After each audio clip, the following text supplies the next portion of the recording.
All right, good evening, everyone. It is Tuesday, November 14th, 2023, here in the Athens-Clarke County City Hall, and we're here for our regularly scheduled work session, which always happens the second Tuesday, generally happens the second Tuesday of the month.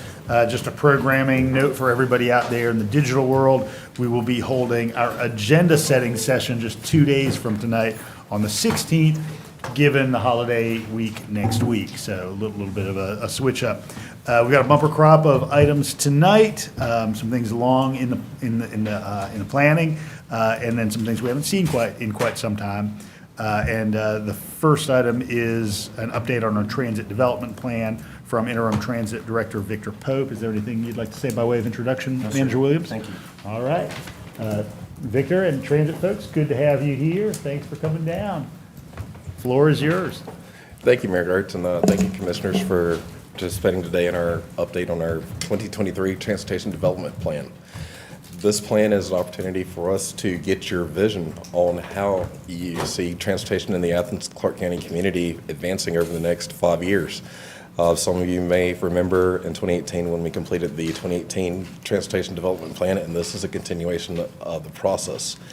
So today we'll just be going over some historical information from the prior TDP and also discussing some future information and getting your input later on through a survey, which we'll distribute to you and collect your responses.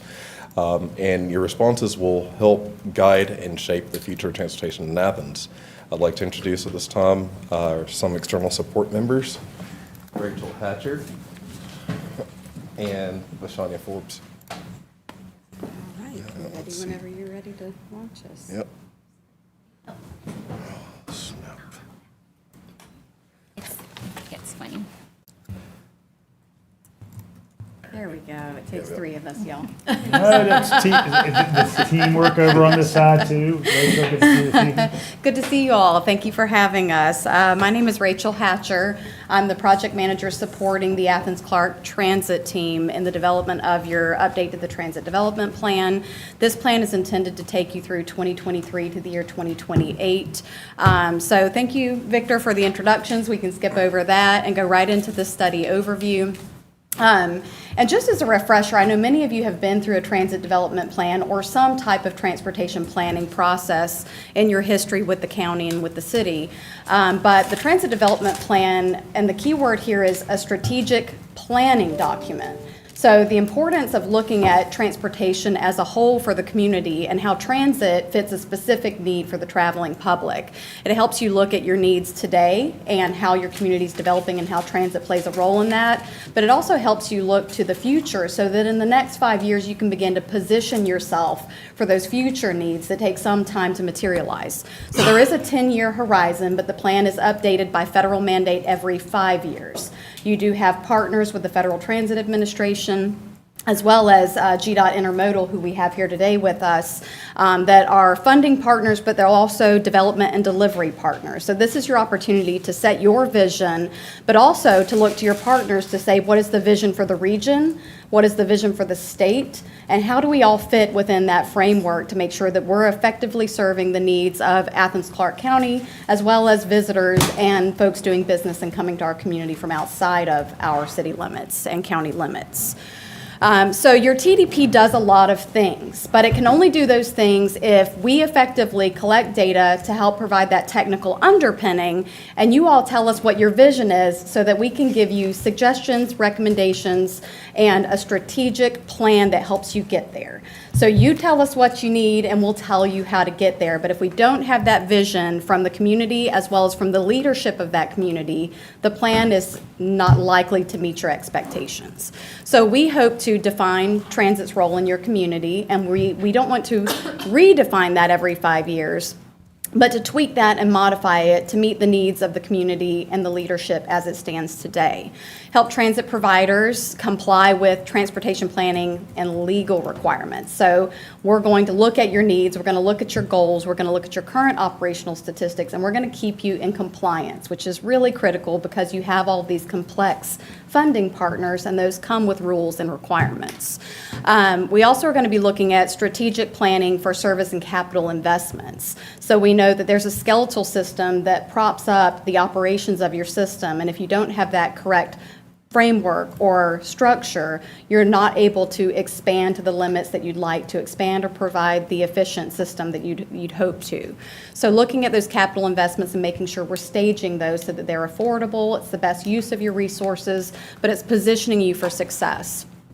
Strengthening that coordination with providers and their partners, and then creating an opportunity to explore alternatives like technology and fuel so that we continue to advance in those areas in the future that will keep you optimized and efficient. So there's a lot of steps in developing a transit development plan, and you can see that there's one highlighted, updating your vision, mission, goals, and objectives, and that's our objective for our presentation today, to help inform you about the steps that we've done on the technical side and to gather critical feedback from stakeholders and the public, and then give you all, as the leadership for the community, commissioners and mayor, the opportunity to share with us your vision and your goals so that we can find common ground and help us move into the next step, which is we've completed the performing of existing conditions. Number 4, refining the unconstrained list of projects. So we have a whole list of projects we think you need, but we need to know how to prioritize those and to make sure we aren't missing anything based on your goals and objectives for the community. So you can see the star on your timeline. We've been conducting the study for quite some time. We began in the last quarter of 2022. We're now in the final quarter of 2023. Y'all have had some pivots over the last year and some system changes. So those did give us a little bit of a moment of pause in the middle part of the study, but for good reason. It's important to make sure that we're leveling out and we're letting the things like the disruptions in service and changes in leadership become more stable. So those have been completed, and we're now looking at completion of the study in quarter 2 of 2024. So I'm going to pass it off to Vishanya to take you through some of the technical work that's been done and lead y'all into a conversation on goals and objectives. Thank you, Rachel. Hi, everyone. I'm a part of the external team that's been working on the technical analysis for your transit development plan. So we just wanted to walk through a couple of the statistics just to show you all what we have done and what your system looks like.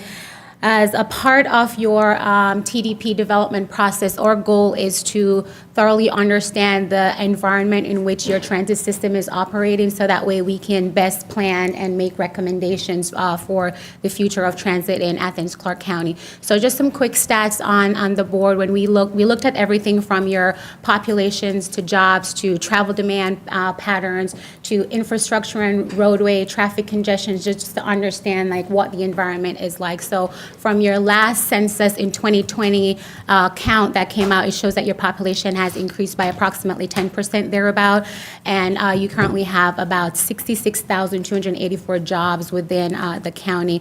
It shows you populations per square mile for people as well as jobs per square mile. So just some stats that you guys can have in your pocket. We also did look at origin and destination data as a part of the technical analysis, because we wanted to better understand where people were traveling to who live here and where people outside the county who are coming here actually reside. So it shows that you guys have quite a few number of people who leave the county each day to go elsewhere for employment, but you also have a significant amount, about 39,000, that's coming into the county for work each day. A transit propensity analysis is also another important data set that we look at when we look at your TDP process. So we look at all those populations. So think about your environmental justice population, your limited English proficiency population, people who are zero-car household and who are more likely to utilize transit. So we look at the pockets in the county and outside the county, where those populations lie, and see what are our service that we're currently providing and what is our options for possibly expanding into other counties if those densities exist, and if we actually have people outside of Athens-Clarke that would be interested in riding transit. We also did look at a snapshot of how your system is currently performing. So a lot of things have changed prior to the pandemic that also were still in place when COVID happened. So we know that the changes with the UGA ridership and then reporting to the National Transit Database. So that significantly reduced the revenue hours that the ACCT Transit had to report to the National Transit Database. We had some changes with Route 23 with that park and ride due to construction, and also 28, as well as the implementation of the fare-free pilot program and then the on-demand transit pilot program that you all were using with the Uber app. The impacts of COVID on just travel trends across the market, there's been a decline in commute demand. The people are working remotely more, so not as often going into the office. There's a flexible hybrid schedule. There's a shortage with drivers, and that's national. It's across the board. Increasing number of non-destination riders and like the homeless population who are riding transit and are commuting right close to the transit stops. There's on-demand and microtransit service as well. Decrease in revenue, but there's a higher labor cost that happened since the pandemic. We also wanted to look at a couple years of your operating costs and how the system was operating. So we looked back 5 years just to see how you all were spending and how much you were spending on operating the system, but more importantly, where you were spending that money. And the data showed that over 77% of the money that you all spend each year goes to labor directly, and only about 13% goes to other operating expense. So majority of the money that's spent is directly tied to labor costs for the system.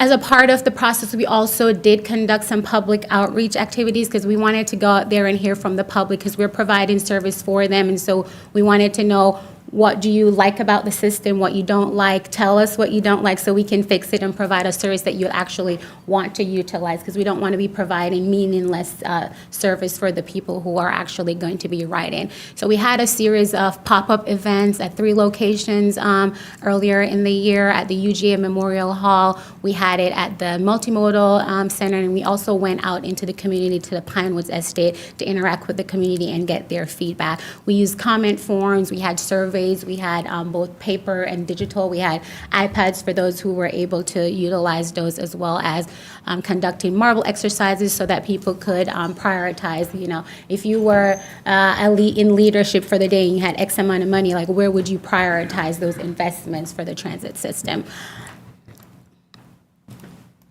Some of the major takeaways from the surveys that were conducted is that cost is a major factor. A lot of the respondents, they said that they would only ride if the system was fare-free. Both current and potential riders would want more weekend service that would be more attractive to them for them to ride. So particularly on Saturdays late night, about 40% wanted that. And then riders also wanted more weekday late service. So from 3 p.m. to 7 p.m., they wanted to see more service be provided during those hours. So quick snapshot of the engagement outcome. We had about 62 students that actually took the surveys when we were there at the International Coffee Hour. The same process was used. We had hard copies, we had digital on the iPad, and then we had that priority exercise. We also interacted with folks who were coming from trips and waiting at the Multimodal Center for transfers, or those who were there waiting to board buses to go to their destination. We also went out to that Pinewood Estate, like I mentioned earlier, and we had about 2,000 cars that we were interacting with, and then persons who were walking by and speaking with us while we were there conducting that outreach. We also had your marketing team and staff conduct additional outreach activities out of those programmed ones. They had meeting at the Multimodal Center. They were advertising on the radio, on board displays, Facebook. They had different pop-up at basketball games and the library. Different community associations interacted with them. So they were also doing a lot outside of just external staff, helping to get the word out there and getting people to provide their input so we could get it incorporated into the process. We also did hold a stakeholder meeting a couple months back just to get their input as well, and these were the key takeaways that we heard from your stakeholders. Like, there is a desire for faster service with greater return on investment, so more ridership. They would like to see those numbers go up. They also thought that there should be some cost contribution from riders, so consider having fare-free service at non-peak times throughout the service day. They also believe that that we should be focused on providing the residents with infrastructures that they need to stay and want to be employed within their communities, and also thought that if service was to be provided outside of Athens-Clarke County, then we would explore financial partnership with those counties that would be served as well. So as Rachel mentioned earlier, this exercise, or today, it's to get your feedback to see what the future, what the vision, and what your goals and objectives are for transportation or transit within Athens-Clarke County. So we have on here what your mission has been over the past, and it's to exhibit excellence in all aspects of transportation service that you provide to the citizens of Athens-Clarke County. We also did go back to your 2018 TDP and pull out those goals that you had set from 5 years ago to see how much you all still believe that these are still the goals for the system, or if there are some changes that we'll need to make to those goals so that we can have the next 5 years or next 10 years of transit lined out for Athens-Clarke County. So we can go through these individually if we'd like, or I can open up the floor for discussions if we would like to talk about them in more detail. Sure. Mayor, if you don't mind, I do have a question. It's not Yes. necessarily about the goals. I think these are fine goals, and I look forward to seeing what we can do when the final report, transit plan, comes to us.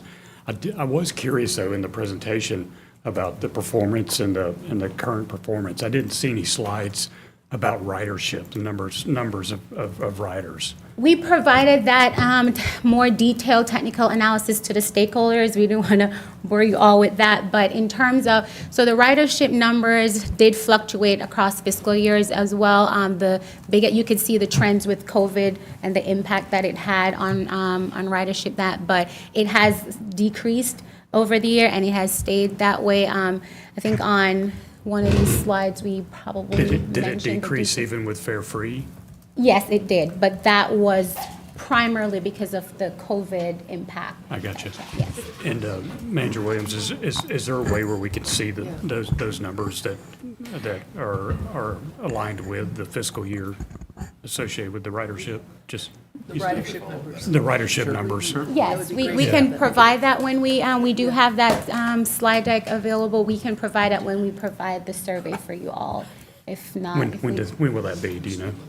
And Commissioner, just to update on the ridership, today is this year is the first year FY '23 is the first year that we've exceeded pre-COVID ridership since 2020. Okay. We did so by about 1%, or about 90,000 trips, with a total of 1.4 million passenger trips for 2023. Okay. Yes, sir. So if we can get that information, is there a time frame for when we should expect it? We can, tomorrow. yeah, should be hard. Yeah, that's good. Yeah. Okay, thank you. No problem. Appreciate your nice, good presentation. Dexter? Okay. Yeah, I have a question. When you looked at the count, did that count involve, when you look at our overall ridership, did that involve UGA students or just the community as a whole? UGA reports their numbers separately, so no, that would not involve the UGA ridership. Okay. One of the things that that might be an ideal, have we had any conversations with our business partners for what their needs are, trying to get people to work? Have we thought about maybe trying to work with our businesses locally, where, trying to get people from point A to point B? Have that conversation been had at all? Yes, so that was your stakeholders meeting that we held a couple months ago. With businesses? Yes. How was that turnout? Do you know how many persons we had at that meeting, Rachel? 43? We invited several different representative organizations to come together as stakeholders, but reaching on the TDP. So we invite them to be part of the conversation through their representative organizations.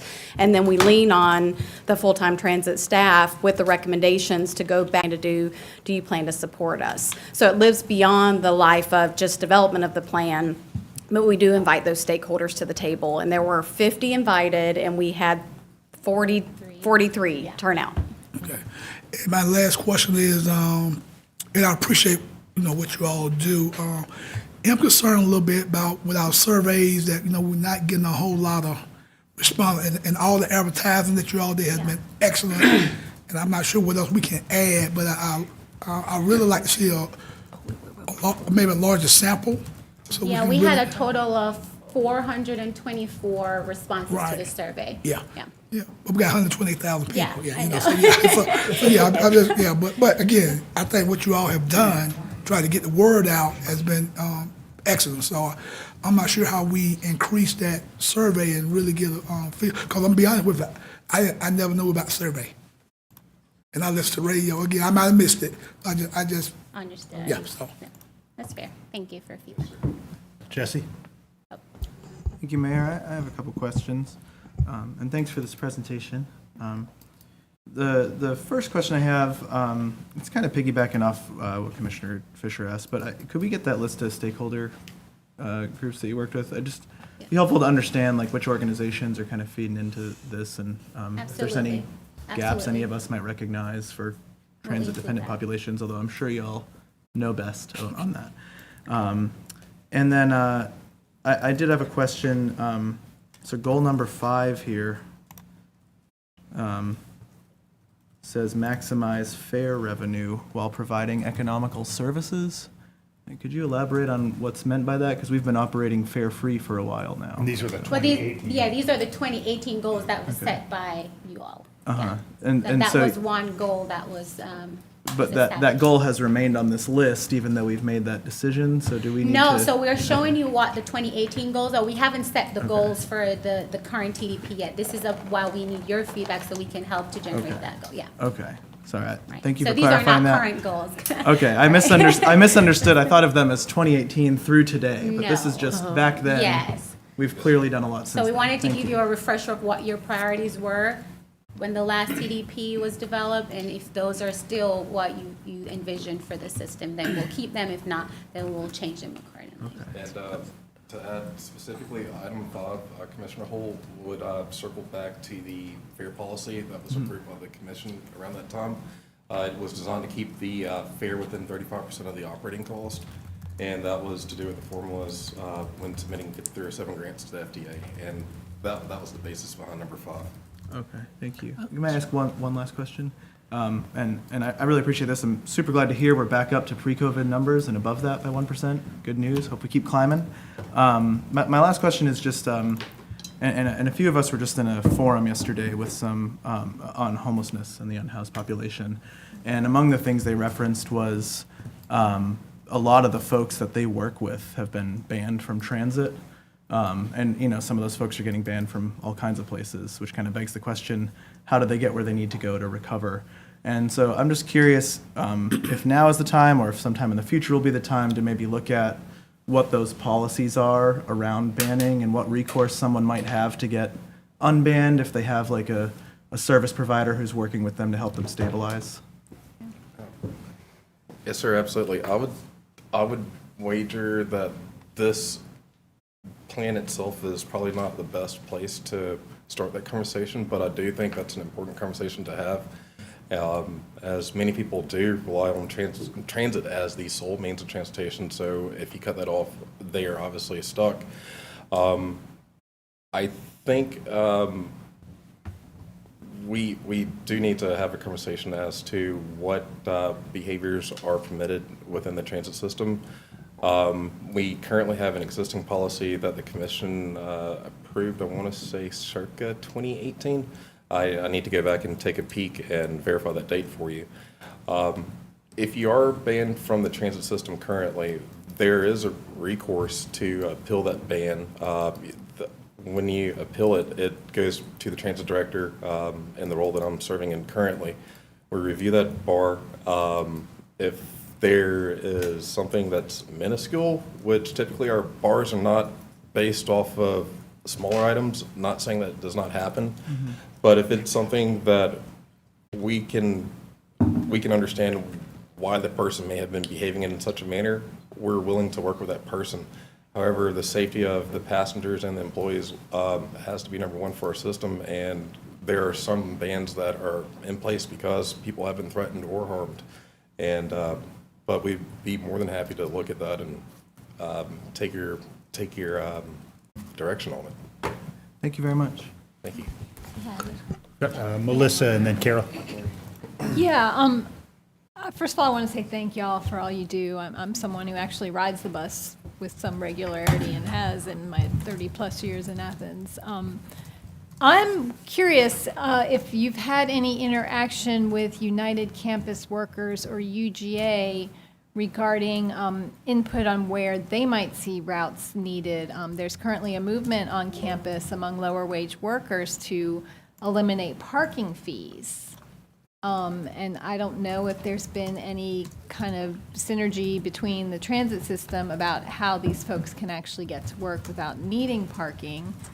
Right now, a lot of them are having trouble because they live in areas where it might be really difficult to get bus service. I ride the bus to my job on campus, but I live in a neighborhood where I have easy access to 2 routes.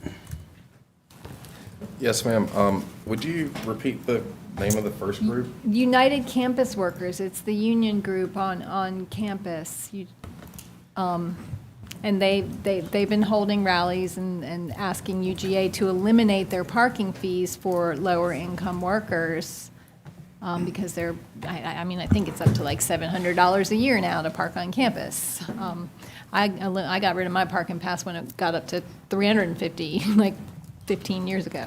Commissioner, I think staff has had some engagement Yeah. with the university. just Yeah, around we've that. coordinated well with the university, so I can't speak to the different groups that are on campus, but I think we've reached out and, you know. I mean, it might be worth reaching out to actual employee groups. I mean, I know there's interaction with administrative level, but maybe interaction with that employee union might develop some better plan on how to reach these folks and get them to campus rather than having them rely on a parking pass.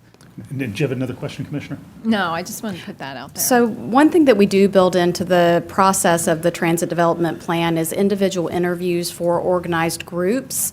So large employers would have the opportunity, if it is a group that's deemed critical to the success of recommendations, then we can have one-on-one conversations with a representative of that group.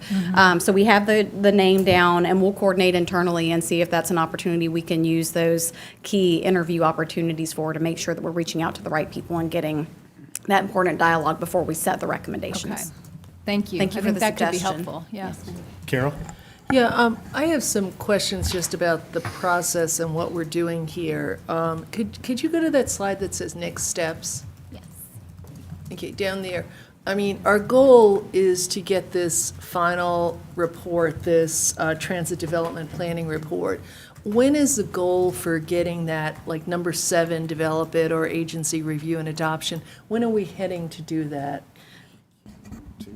That's right. Our current schedule is the second quarter of calendar year 2024.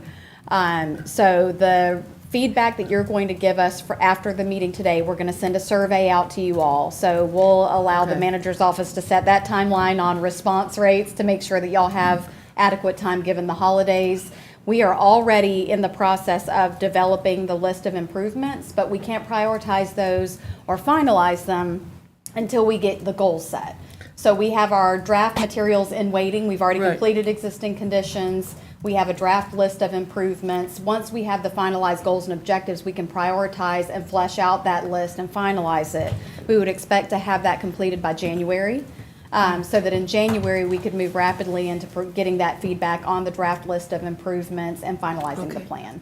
So I would say January, February, you would see all of the materials coming together for your review and adoption in the second quarter of 2024. Okay, that's a bit, January, February versus April, June Those are through draft June. materials, Those are so draft we do materials. have to back it up so that Federal Transit Administration and GDOT also have the opportunity to review. Okay, so you're going to send out this survey, but if you go back to the previous slide, help me with that. Oh, I'm looking at one where there's key discussion questions here. And so you're, well, I don't know Oh, where she's you are. I'm looking at at the the one key right, I'm discussion on the one that questions. came up on my screen that has another slide called key discussion questions. Yes. Between the transit goals there. And so these updated vision, mission, goals, and objectives are going to come from our responses. Are we going to have, and this might be for the manager, for you all, are we having any group discussion on that? Or are you going to just take what we put in the survey and make that into the updated goals? I mean, these seem like pretty big things. And it's, you know, that's why I was looking previously at the key discussion questions that are well worth having. And what, I guess my question for everyone is, in what forum will we be having this discussion of this updated? And if, we're following the same process we did the previous time, is that right, generally? Or do we have some new, Yes, as far as gaining the stakeholder consensus, yes, sir. and doing all of that? So, not that, I mean, we can always do something different, but we were following what we did last time as far as with the surveys and the feedback and that type of thing. Because we I mean- do have the key discussion, just in case you all want to have them, Yeah. but we were following. Right. And I mean, these are very key, basic questions that seem worthwhile to have as a group. I mean, I can put my ideas in here, but I also learn from other people's perspectives as we move forward. So I'm just saying perhaps to the manager and the mayor, if there's some opportunity, because this seems like a pretty big thing. And likewise with this, and this might be for the manager as much as anything, this transit plan is going on at the same time that we're looking at the future growth map. And those two things seem like they should be, you know, married together here. So how does that happen? Well, the future land use map, of course, looks out 10 years, and that's going to be well into next year before that resolves. This is a 5-year plan that informs almost immediately what the operations, what the routes Yeah. look like. And so it's not that we can't come back and revisit it if there's some disconnect between the two. But this is really based on existing conditions, ridership, the feedback that we're getting real time. We'll certainly pay attention during the future land use map. Right, I mean, we want evolution. the two things to, you know, line up, right? And But- this is a 10-year plan, you just said, with a 5-year update, right? Correct. That's correct. Okay. So I'm sorry, we come back every 5 years Yeah. and do this, but it is a 10-year plan. And for land use planning, I have to say, and we've talked about it before, it is extremely impactful, long-term, but it does take time to build out. And so we don't expect anything, you know, the future land use map gets approved next year, and then the comp plan update follows after that. So you're probably, before you start to see any material development manifesting itself from a changed, amended future land use map, it's going to be some years before that. So I'd caution, like, if the idea is like, well, maybe we should hold off on this until we figure that out. No, I Okay. just mean not caught waiting, but making sure that while we're talking to each other, I mean, the first one, where should we be providing service, seems to line up with where should we be allowing more higher density housing. So we do want those two things, like, just on that first question. Just a couple quick observations related to this alignment. You know, as far as group engagement around these questions, I guess I understand that the survey is going to go to us in the next, This week. Yeah, yes, so this week. absolutely. So in the very near term, of course, we have one of our quarterly retreats, January 26th. So that'd be an opportunity to follow up and have some conversation, kind of coalescing the aggregate of the survey materials that we have. And then the other thing, just very briefly on the overlay of this and the future growth concept map. If you look on the planning website, one of those slides with future growth concept is an overlay with transit. So Right. I think they are over in planning, thinking about this convergence. I got Mayor, Another one question? and just to you, Mayor, have we had any conversations with any of our partners outside of Clarke County about expanding into any of those counties at all? We have not, and certainly we could set up I mean, if that becomes sort of a driver of future service, you know, whether in concept or around some specific destinations, I'd certainly be happy to facilitate that discussion. You know, you think about other regional systems, whether it's MARTA or Metropolitan DC or Hampton Roads, Virginia, where I grew up, you know, most of those systems do have multi-jurisdictional overlay, just because, you know, people, when they're getting a bag of groceries or some new socks, aren't thinking, what jurisdiction am I in? They're just thinking, that's the destination, and they've got socks, and I need to get there. Mayor Girtz and Commissioner Fisher, just to add that a couple of the community stakeholders are actually from Oconee and Oglethorpe counties. So not everybody on the community stakeholder list is actually a resident within Athens, which is actually the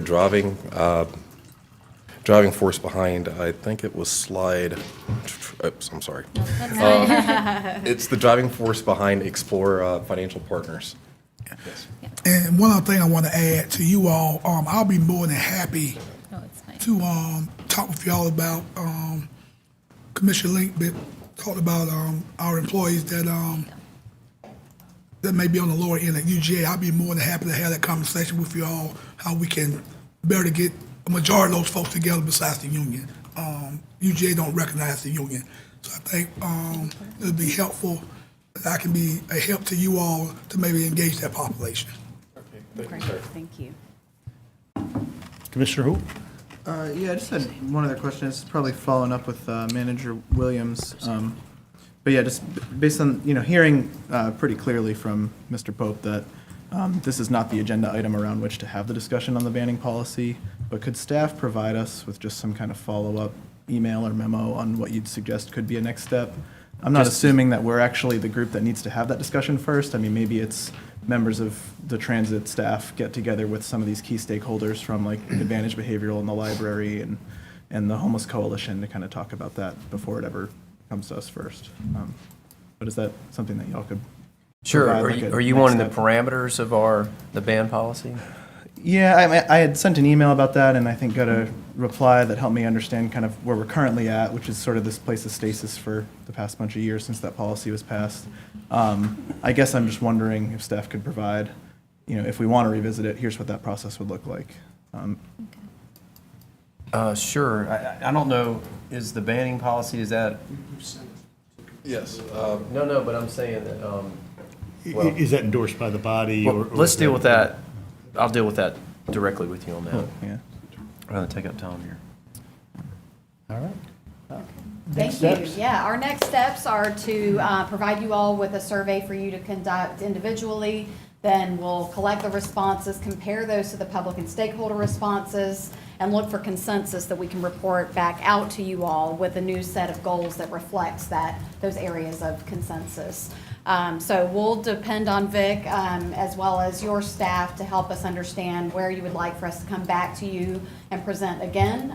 So we'll look forward to that, and we'll bring back to you goals and objectives as well as draft recommendations.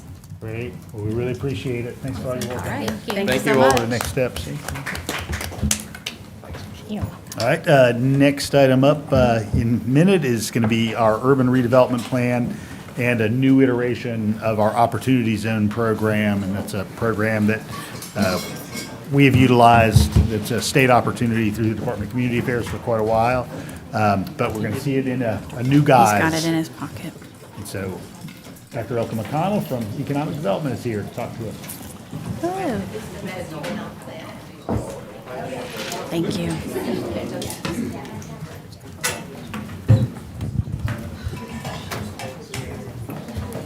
All right, now we need to.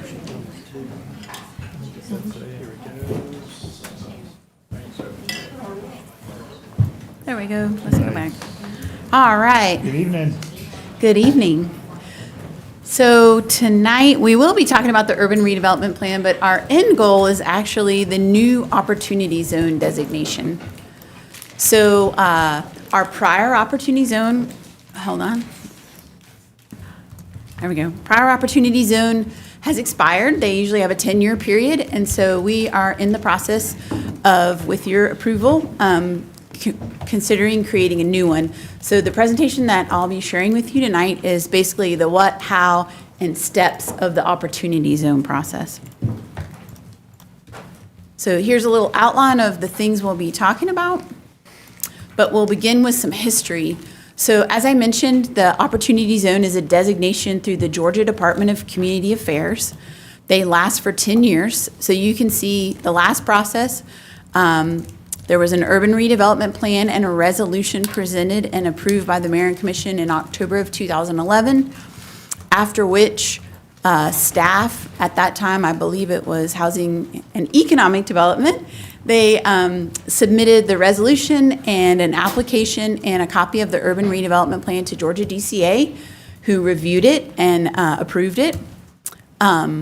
So this designation expired in December of 2022.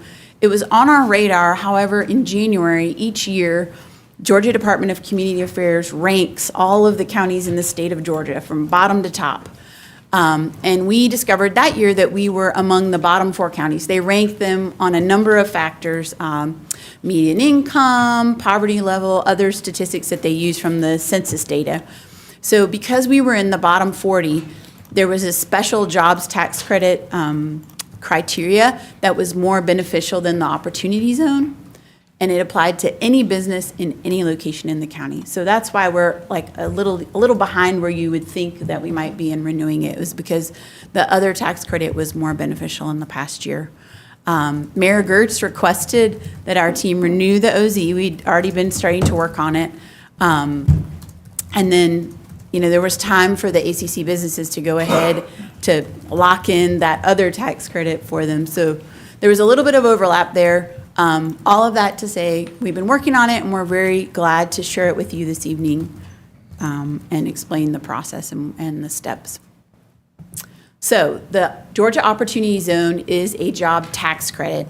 It's based on geography. The business has to be located on a designated Georgia Opportunity Zone parcel. The Georgia Department of Community Affairs reviews and administers the Opportunity Zone program. Any type of business that is within those geographic parcels is eligible. The state also has a jobs tax credit, but it's very focused to strategic sectors, things like logistics, manufacturing. So the Opportunity Zone is a great deal for our small businesses because any business from retail to restaurant to other small businesses can apply for this. It's a $3,500 tax credit per job for any business that creates 2 net new permanent full-time jobs. That's 35 plus hours a week within a single tax year. So it's great for new businesses that are locating within these parcels and are creating jobs, and also for existing companies that are within the parcels that are adding on and growing their workforce. Another benefit of it is that the average wage of each new job has to pay at or above $33,072. I know that's very specific. The state has a way that they determine that. It's based on that ranking tier system and the county that's ranked at a certain number within the rankings. It has to do with their average wage, but they're trying to make sure that this is it's a quality job tax credit. So the new jobs have to be offered health insurance. They don't have to pay for the insurance. So the steps to us requesting to the state for a new Opportunity Zone designation. They don't like to redesignate the same set of parcels because their thinking, which makes sense, is that if things were not successful over the last 10 years, why would you use the same strategy again? So they really encourage you to look at your data after 10 years, identify the parcels that make the most sense from a strategic perspective and ones that are in distress. And the way that they do that is they have a definition called pockets of blight. And that's within the state code. They have a definition for blight, and that'll come in the next couple of slides. So the step is we draft this urban redevelopment plan, we conduct a public hearing, and a resolution that designates an urban redevelopment area that's been identified using data and statistics and demographics that constitutes a pocket of blight according to that definition that's within the Urban Redevelopment Act in the official code of Georgia. Next, Y'all will have the opportunity in early December to vote upon adoption of that resolution and the documented urban redevelopment plan. If you all vote to adopt the resolution and the plan, then we'll begin to work on the application to Georgia Department of Community Affairs for this Georgia Opportunity Zone designation. Georgia DCA, if they look favorably upon our application, they will designate it, and then we can begin to market the program to the businesses that are in those new parcels. So, what is an urban redevelopment plan? It is basically a plan that uses data to outline a redevelopment area within a community that's been identified as including pockets of blight. And on the next slide, I'll show you the definition of blight.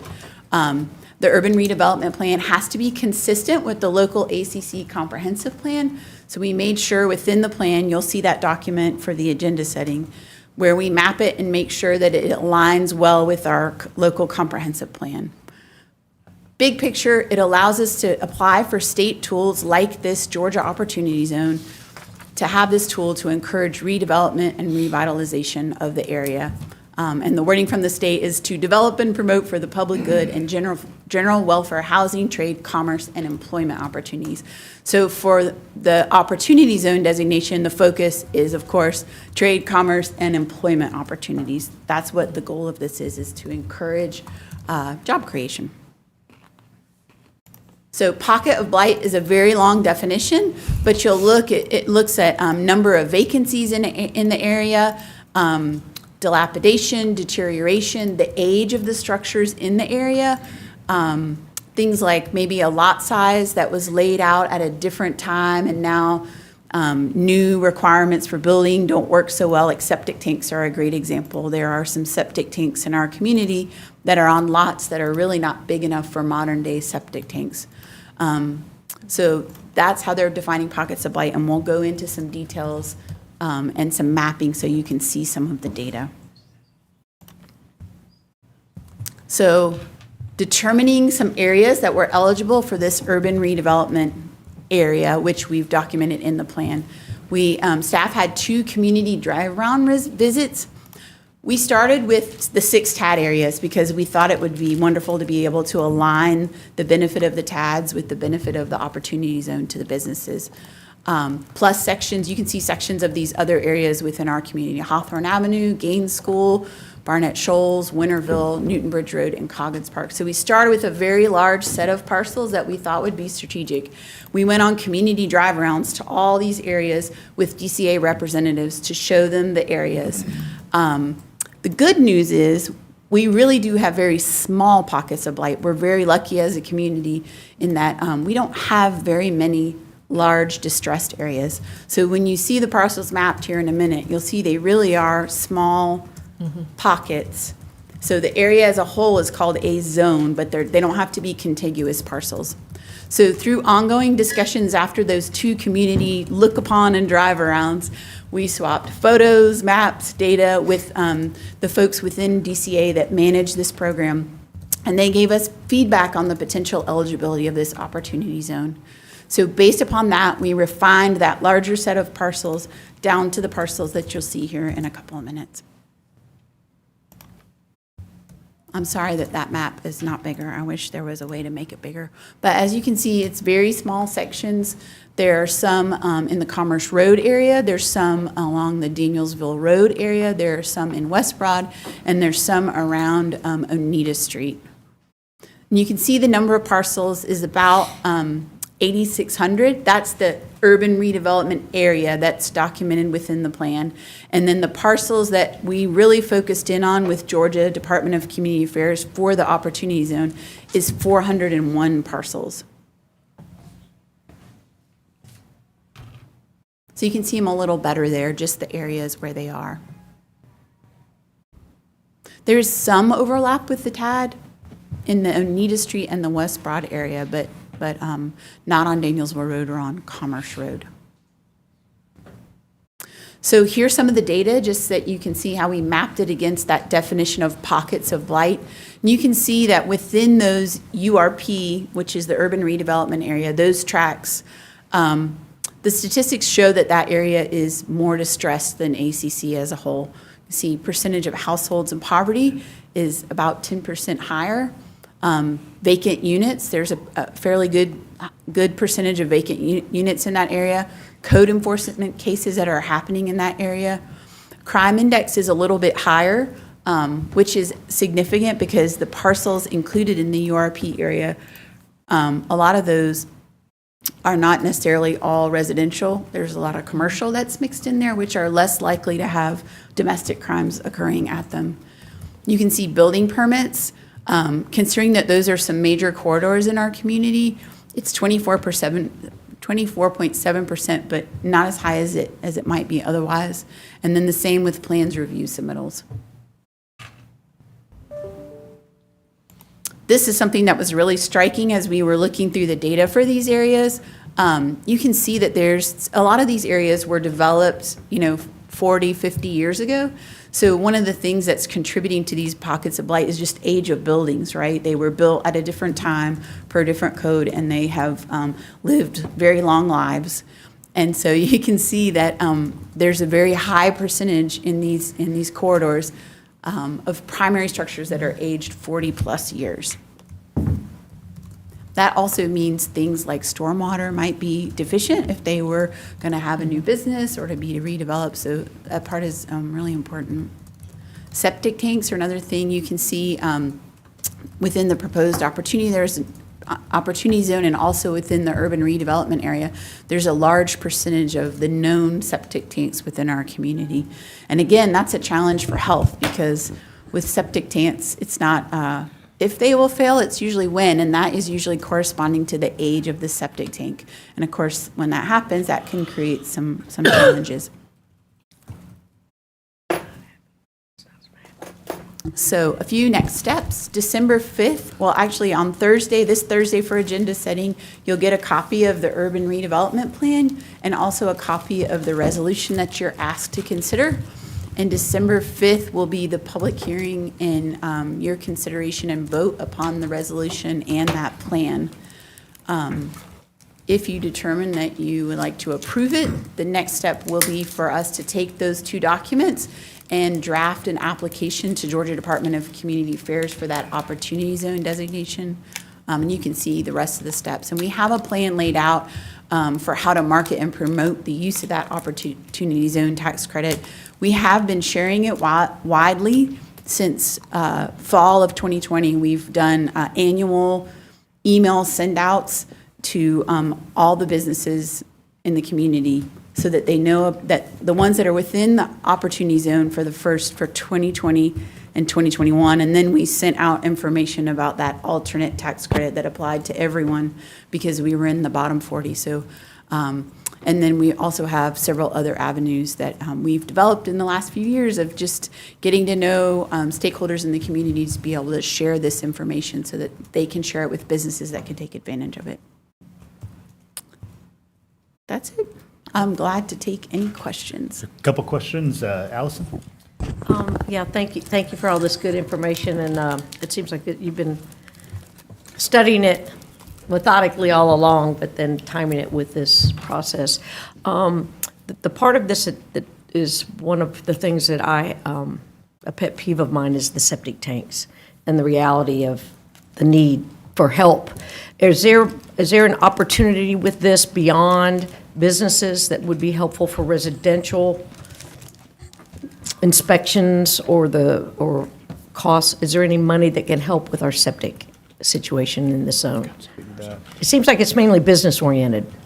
Well, we've come to the commission 3 times with some suggestions on how to address that issue because it is concerning. And all 3 times we're told, don't. Now, the last service delivery plan, we did include after some lengthy discussions, a part of the public utilities service delivery plan set aside for alternative wastewater options. So there was no interest in the commission at all about running sewer to that area. I must have been asleep at the wheel. So there was no sewer there, but were there other opportunities, whether regional, collection and treatment. And so there is a little bit of money set aside in the Right. service delivery plan for that, but nothing's gone forward with that thus far. Gotcha. So it's, But this is really not the just a time. job This, tax credit. Yeah. this is just showing some of the things within that opportunity that helps with that We had to poverty. make our case to show Yeah. that we had these pockets of blight, and Okay. that's why these parcels should be worthy of Georgia DCA approving this Opportunity Zone tax credit. Understood, but again, that's for the businesses, and Blaine, I'll try to pay more attention when that septic stuff comes back up. And I'm glad to catch you up on where we were and what our concerns are and where we ended up. Yeah, I just had to ask, so she said septic tank, and she had a map. Got, Mike? Thanks. Thanks for all this, though. Appreciate Yes, it. ma'am. Thank you, Mayor. Just to the point too about the service delivery plan, I think it's been 2 times that we have put money into the service delivery plan to address the septic tank issue that Commissioner Wright has brought up. Not sure why we haven't addressed that with the dollars that we've put in there, but perhaps that's for another discussion beyond this. I will say this, it's kind of a no-brainer to me to approve this, and I do have a question, though. You mentioned about 2020 and the marketing efforts.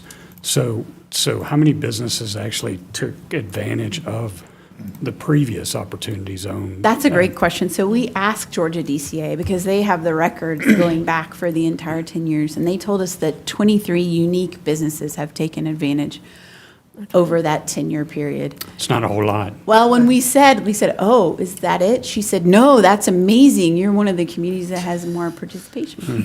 So I thought that was very interesting, but I think that also is an opportunity, right? Now we have a site development services coordinator that sees projects coming in, and they can spot them. And if they sit on an opportunity zone, we have great relationships now with our real estate community. We can share it with them because it's helpful to them with their clients when they're trying to determine where they'd like to locate a business. We've been communicating regularly with businesses. Sometimes, what do they say? It usually takes you 8 times to see something before you go, oh, I need to do something about that. So I think it's just continuing to take steps every year. We try to do it in the fall, like October, November, so we're coming up on. We don't have anything to share this year because we don't have an opportunity zone and we're not in the bottom 40, which is great.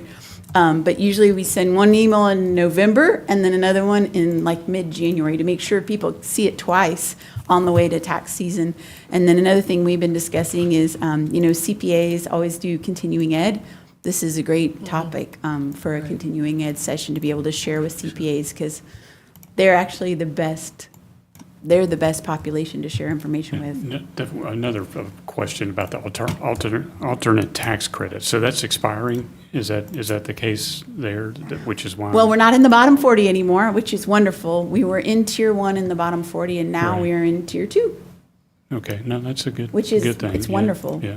It is a little tougher because we don't have the same level of incentives to be able to offer, but for our community in the big picture, it's fantastic. Okay, thanks, Ilka. All right, I got a few other commissioners up. Dexter? Thank you for this. Yes, sir. Is there a deadline? Are we on a deadline for us? I know you asked us the possible vote on this in December. Are we on a deadline? No, sir. I mean, it's already expired, and so we just wanted to do a thoughtful job, get it in front of you, and if y'all are interested in it, and then no, there's no deadline. Okay, my last question. We may want to try to educate the public the difference between a TAD and an opportunity zone. So we won't get those confused. So public may be asking, well, you got a TAD, why are we doing an opportunity zone? So we may want to That's right. sort yeah. of educate our public on that. That's to a make great things- point, because the TAD mainly benefits the developers or people who are renovating, right? And an opportunity zone mainly benefits the business or the tenant in the space, so, yes. Just to make things even more fun, there's a federal program called an Opportunity Zone also that came subsequent to Georgia's program that just works completely differently also. And we don't have any of the federal Opportunity Zones. So, Carol? Yeah, just a clarification on this for myself again and how this works. This, in that geographic areas that you've shown, you have a business.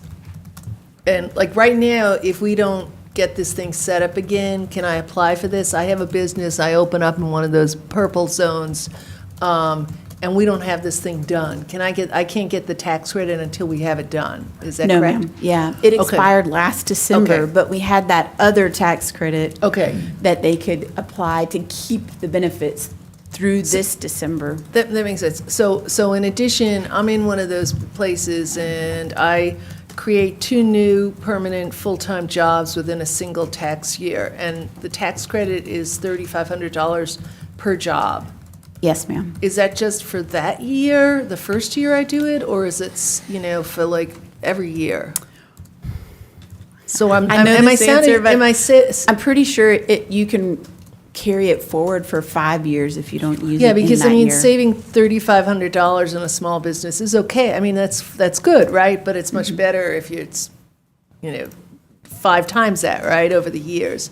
So, but that's really the way it's working. It's a tax credit for businesses that says, oh, if you hire and you locate here, you'll get this $3,500 cut off your taxes at Yes. your business Or if you're taxes. already there and you're growing and adding new Right, staff, then right. you can also apply for the tax credit. Okay, great. Melissa? Yeah, I have a little bit of a chicken egg question. We're going through our future growth land use plan map process. Does it make sense to wait for that process to be completed before proposing these, or can these inform that? I think these could definitely inform that if you look at some of these areas. Because of the way that we looked at like vacancies and aging buildings.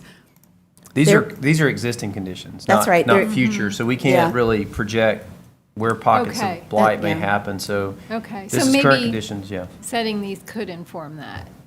Oh, that sure. Future growth plan. I think the Okay. data could definitely inform Okay, it. thank you. Yes. Jesse? Thank you, Mayor, and thanks for this, Ilka. I think I just want to make sure I walk away from here understanding myself, so that when asked, I can speak to the difference between a URA and an OZ. Yes. So we have the urban redevelopment plan, and then, and I'm looking at slide 6 where you kind of spell out like, so we conduct the hearing for the urban redevelopment plan, designate urban redevelopment area, constitutes a pocket of blight, and then after that, we'd apply for the opportunity zones. That's right. Yeah, So- so there's an area that you identify using data that is distressed and has pockets of blight defined by that definition and Yeah. the state code. And then you write an urban Redevelopment redevelopment area. plan to say, this is why this area is distressed, and here's data to show the ways in which it's distressed. And then you include a plan at the end. What are some of the tools that you'll be using to help this area? So some of the tools are the opportunity zone designation, some of our existing. I think I, sorry, Okay, I no, think you're I good. got that. What I'm trying to, so if we get the opportunity zone designation, is it just designating the URA as an opportunity zone? Or No, is it it- designating portions of it? I think It's that's the part that portions of it. Okay. So the URA is that area outlined in black, and it's Okay. done by census tract. But then within the census tract, you've got to narrow it down to the kind of the, because not all areas within each census tract are equally distressed. So we narrowed it down. If you see the census tracts that make up the urban redevelopment area is about 8,600 parcels.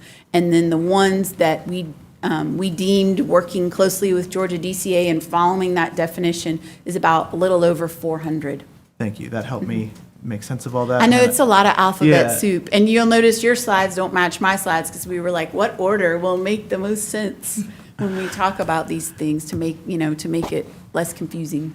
And then I think just, so the urban redevelopment plan, is that just about what we're going to do with the urban redevelopment areas, or is there more to the plan than that? The plan in the back end is like different resources that we can use to address distress. So it has different tools that we're already using. So the TADs are outlined in there. This Opportunity Zone program is outlined in there. Some of our other small business resources and efforts are outlined in there. We're economic development, so of course we focused on trade, commerce, and employment opportunities. So the plan is definitely written from an economic development perspective as far as like the plans and steps. Okay, so I guess that begs the final question I have for you, which is housing in any way a part of, or could it be a part of this plan? That's a great question. I'm afraid I don't know enough about housing. Well, the credits themselves are for the job creation. I mean, that at its That's what most the basic opportunity, level. that's the goal of That's this right. plan. That's why we wrote it, was for this Opportunity Zone program.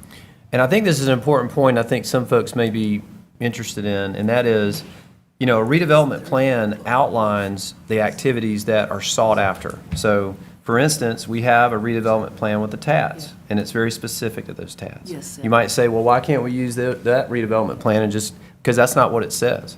And so, you can be specific about what you want to see or not want to see within the redevelopment plan. If you got concerns about what could happen, there's certain things like market forces or future commissions we can't speak to. But this could be tailored pretty narrowly, and then the only way that it could be changed is if the commission amends it. So they're not just these broad sweeping documents where all sorts of things can happen. You can be fairly tailored to say, here's what this is about, and this is why we're doing this here. And I think that's the intent. And I guess thinking back to your question, the intent was, are there some housing-related tools within the urban redevelopment plan? I don't know of any, but I don't know that there aren't any, so I guess we could talk to DCA. Yeah. Well, Or I think the HCD. point too, though, is if, certainly in some of the census property, or some of the 400 parcels, there may be an opportunity to have some housing up top above some sort of business that business could then get the thing that helps the things there, helps. Yeah, I think You see where I'm going. Commissioner Hamby's picking up what I'm putting down. I mean, that's all over everything we've been talking about, right? Mixed-use development.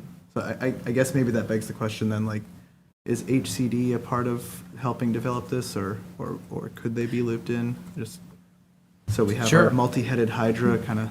Well, we've got, together. to your questions about future land use, I know that planning staff have been very involved, and HCD is aware of it. So, yeah, no, I mean, it's a synergistic approach to how we're going to redevelop this area of the county. Economic development's the lead, but there's several partner departments that could speak into it. Carol? The bullet point, third bullet point on slide 7 of our deck, what is urban redevelopment plan, makes me think that allows ACC, we do this plan to apply for state tools like the Georgia Opportunity Zone to encourage development and revitalization, redevelopment areas to provide for the public good and general welfare housing. So there, I mean, I don't know where that language came from, but it implies that it's a step that you need to apply for other things like this Georgia Opportunity Zone. Yeah, so within state code, the TAD has its own section of state Right. code, and a redevelopment plan is required for it, and it has very specific definitions, like Blaine said, so it's kind of separate. And then this one is within the Georgia Urban Redevelopment Act, which can be used for different things. So in the future, if housing wanted to apply for a tool within DCA, and this would be helpful to them, then it will be here for them. Great. So you'll be seeing this on a coming agenda. Thanks. Thank you. Appreciate it. Thank you. All right, we have Public Utilities Director Hollis Terry, who's going to be with us in a couple of minutes. We, of course, remember that we bought a $30 million hole in the ground a couple of years ago. And the intent was to allow some continued quarrying there as a lease back for a period of years, and then eventually filling that with water. But as all things do, this plan has evolved, and so we've got a phased option that Public Utilities has worked on that you'll be hearing about tonight. Alice, good to see you. Hey, good to see everybody again. Kind of excited about this. We have a water professionals conference going on today and tomorrow rather. And I got to brag about the rock quarry today and got all kind of comments. So people around the state are excited about us having a rock quarry, and they hadn't been able to do that. So I just want to give you a brief update. We met, had a work session back last year at the same time in November. So the agenda today is to give you a highlights of what we talked about in November of last year, quarry phase and update recommendations from that. So drought history was discussed 2007, 2012, 2016, and we're coming up very close to a drought here again. So this is definitely needed to provide water for Athens-Clarke County citizens. We purchased the Rock Hill Quarry in 2022 2020 for $23 million. Based on population growth and safe yield is what it determined that we needed another water source. And then we recommended dual operations back in 2022. Some of the comments that came out we're going to address shortly. So water demand is the reason why we look at the different years of putting the quarry online. Population growth 2020 versus 2065. What is the water that's going to be needed by then? And also the safe yield. What is the safest amount of water we can pull from the quarry without draining it? So this is what we presented back in November 2022. This is just stopping at 2030. As the lease already says, we stop mining, we fill it up with water, we're able to start. But look at that last line, it says we won't make it past 2050 in a drought situation, which is why we came and said, let's approach it with dual operations. Dual operations gives us a little bigger hole and allows us to get past that 2050. So the first option, and one of the main concerns of commissioners back in November, was water quality. How does it affect the water?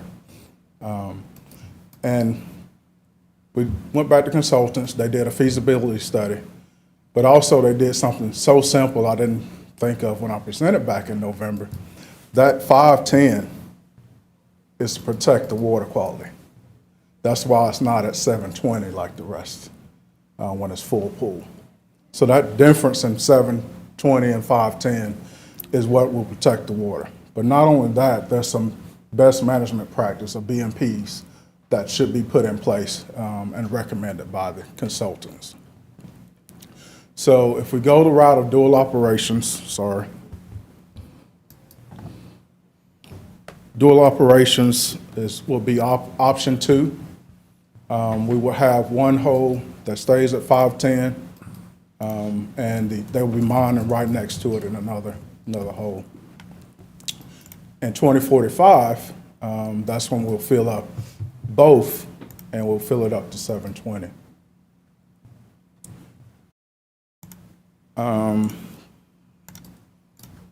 Those who have went on a tour may question, where's that first hole going to be? Where's the water going to be?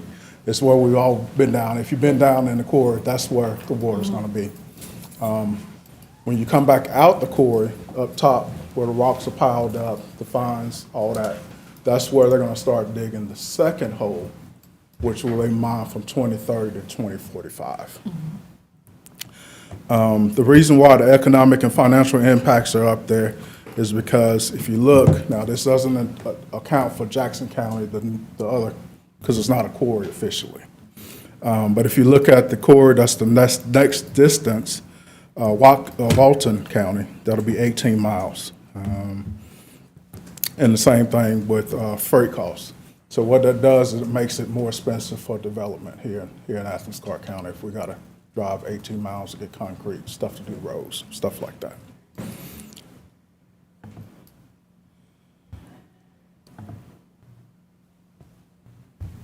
All right. So we're still on dual operations. Public utilities think it's the best option for both sustainability, but also making the hole bigger. When we do 2030, we'll have 1 billion gallons of storage in the reservoir. Reduces the carbon footprint, lowers freight, fuel cost. Next up, we will have 4.3 billion if we was going to fill it in 2030 all the way up. But if we go to 25, it'll be 4.6 billion. And then the most important part is, if we go to 2045, the ratepayers wouldn't have paid nothing for the hole. You get the revenues, royalties from the rock being sold. And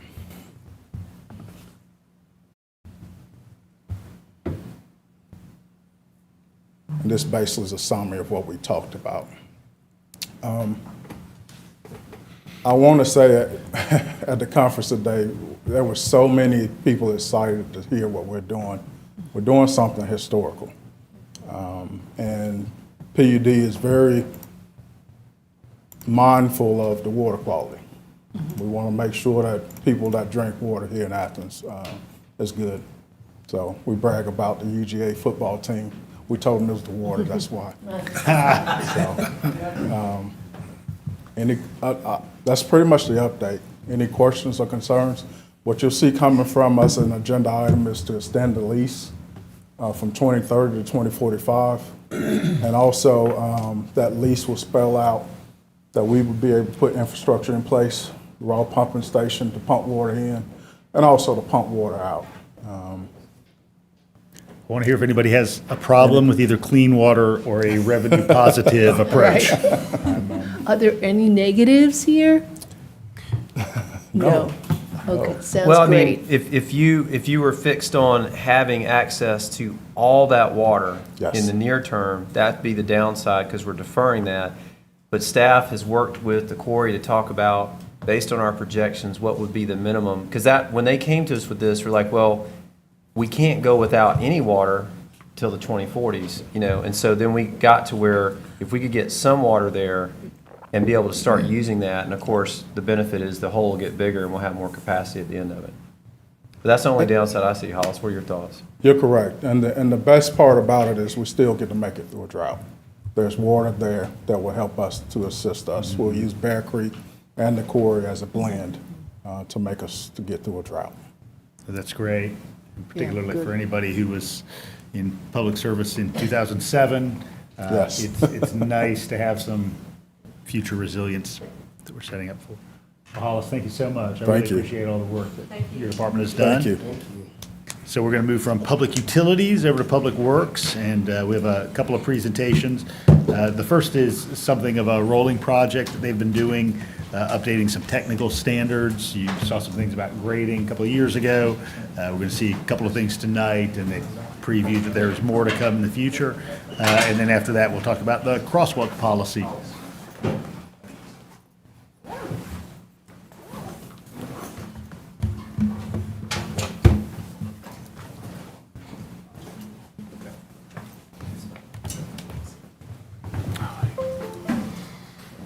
Tim took me those two.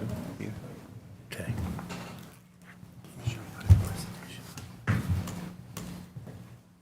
Let's go start the presentation. This one. Okay, there we go. Thank you. Good evening. I'm here tonight on behalf of Transportation and Public Works. Going to share with you our technical standards updates. Wanted to mention that there are 4 articles total. 1 and 2 will be addressed now, and 3 and 4 will be addressed later.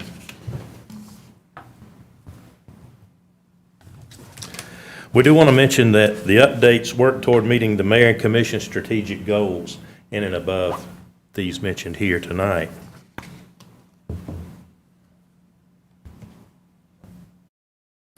We'll provide a brief history of the TPW technical standards that bring us up to today. We'll cover the major updates to Articles 1 and 2 and show some example design details that illustrate some of the changes that have been implemented. Finally, we'll cover what the next steps are in regards to TPW technical standards.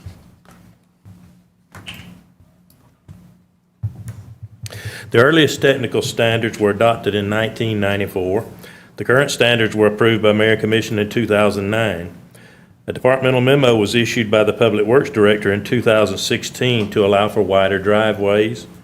It's been a long and thorough process, we believe, to get to where we are today. And you can see these milestones as we've gone along here.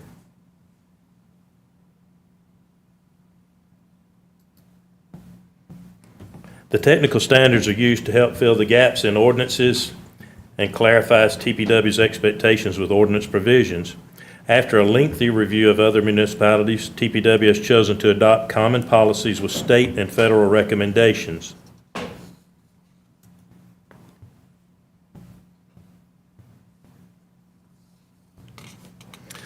At this time, I'm going to turn it over to Kyle Dalton to go through the updates with you and share his portion, and then I'll come up and close. Sure. Thank you, Kyle. Thank you.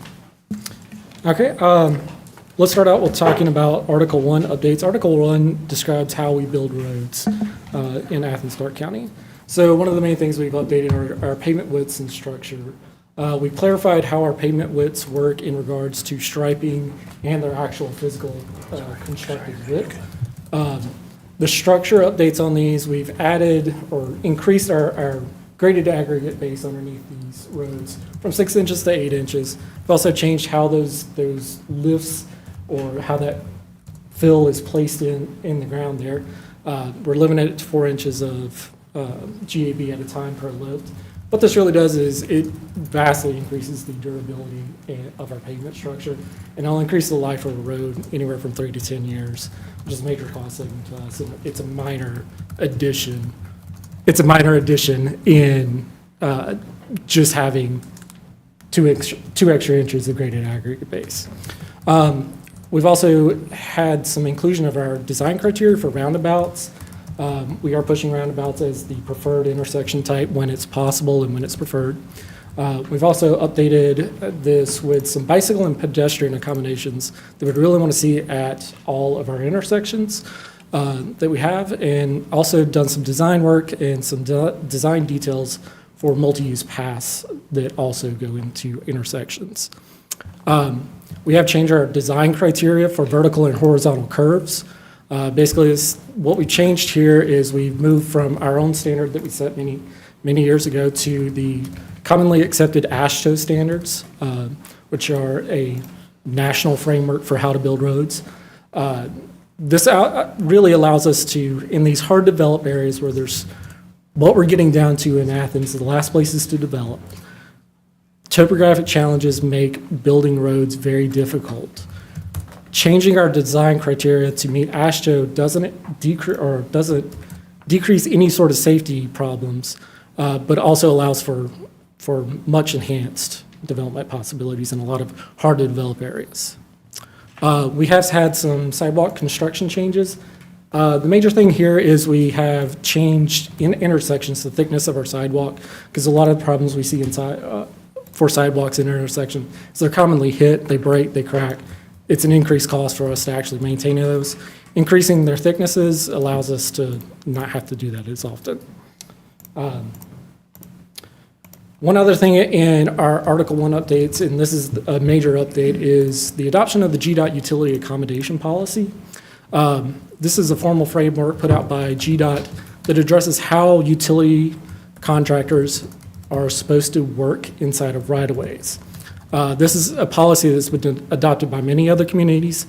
This allows us to set forth straightforward expectations that utility contractors are already used to seeing, and it will help alleviate a lot of the problems that we see after utility contractors who don't know what exactly they're supposed to do come in and make additions to our roadways or change our roadways or whatever else. We get a consistent product on the back end by adopting this utility accommodation policy. So I'm less likely to get a utility pole in the middle of the sidewalk. Yes, that's one of those. Yeah. Another major update, and this is really a community-driven update. We've had a lot of feedback over the years about our driveway width and those regulations. First thing we've done for commercial, multifamily, and industrial driveways, we've actually increased the minimum width to 24 feet, and that's really from the fire department and allowing emergency vehicle access to those kinds of properties with larger vehicles. The second thing we've done is finally incorporate a departmental memo allowing 16-foot wide driveways for structures that are within 30 feet of the right-of-way. As we can see in some of these photos here, having a 12-foot wide driveway, which is our current minimum, doesn't really allow you to park two vehicles in your driveway very well. The original thought behind the 12-foot driveway was that it was safer for people backing out and people walking across the sidewalk. The things that control speed and safety out of a driveway actually have more to do with their radii or their taper and not their actual width. Plus, modern cars coming with all new safety features like backup cameras, parking sensors, motion detectors. That's really making it kind of a moot point there. So we're allowing these driveways to be increased to 16 foot, and we've gotten a lot of positive feedback about that. I have a question. what I see on the last example is not addressing the fact they're parking on a sidewalk. Are we also getting, we're going to assume that it was in the process of coming and going versus parked on the sidewalk? Yes, and actually, in my opinion, looking at that photo, the car could be pulled up a little bit further to be out of the sidewalk. They really should be. When we have these high-density developments, we've really got to make sure we position the house just right so we can fit a vehicle. Having a wider driveway, if they have one car and they're really close to the right-of-way, they could technically park a little bit sideways and get it out of the sidewalk, so that does help. But it seems to me that the structure should be set back. Yeah, So that they aren't in the right of way. that is correct, and that's something that's outside of or outside of our technical standards. Yes, ma'am. Thanks for clarifying that. Sure. Jesse? Thanks, yeah. Seeing that part of the goal here is, enhanced development opportunities. Did you all look at driveway separation as well when you were going over these things? That's something that I've heard repeatedly brought up by different folks who have come through the planning process. Yes, it is actually something we're looking at, and that's not defined in the technical standards, that's defined in the ordinance. Okay. In which case, actually, I'm going to turn it back over to Tim after I go through some design detail updates. So we've shared some of our design details with you. There are a lot more than this. These actually show how our multi-use paths and everything should be constructed and how far away from the road and everything else it should be. But I'm going to turn it back over to Tim to go through the last little bit, all right? Thank you, Kyle. As far as our next steps go, I'd like to call out your attention to number 2 for the future work session in spring of '24 for Articles 3 and 4.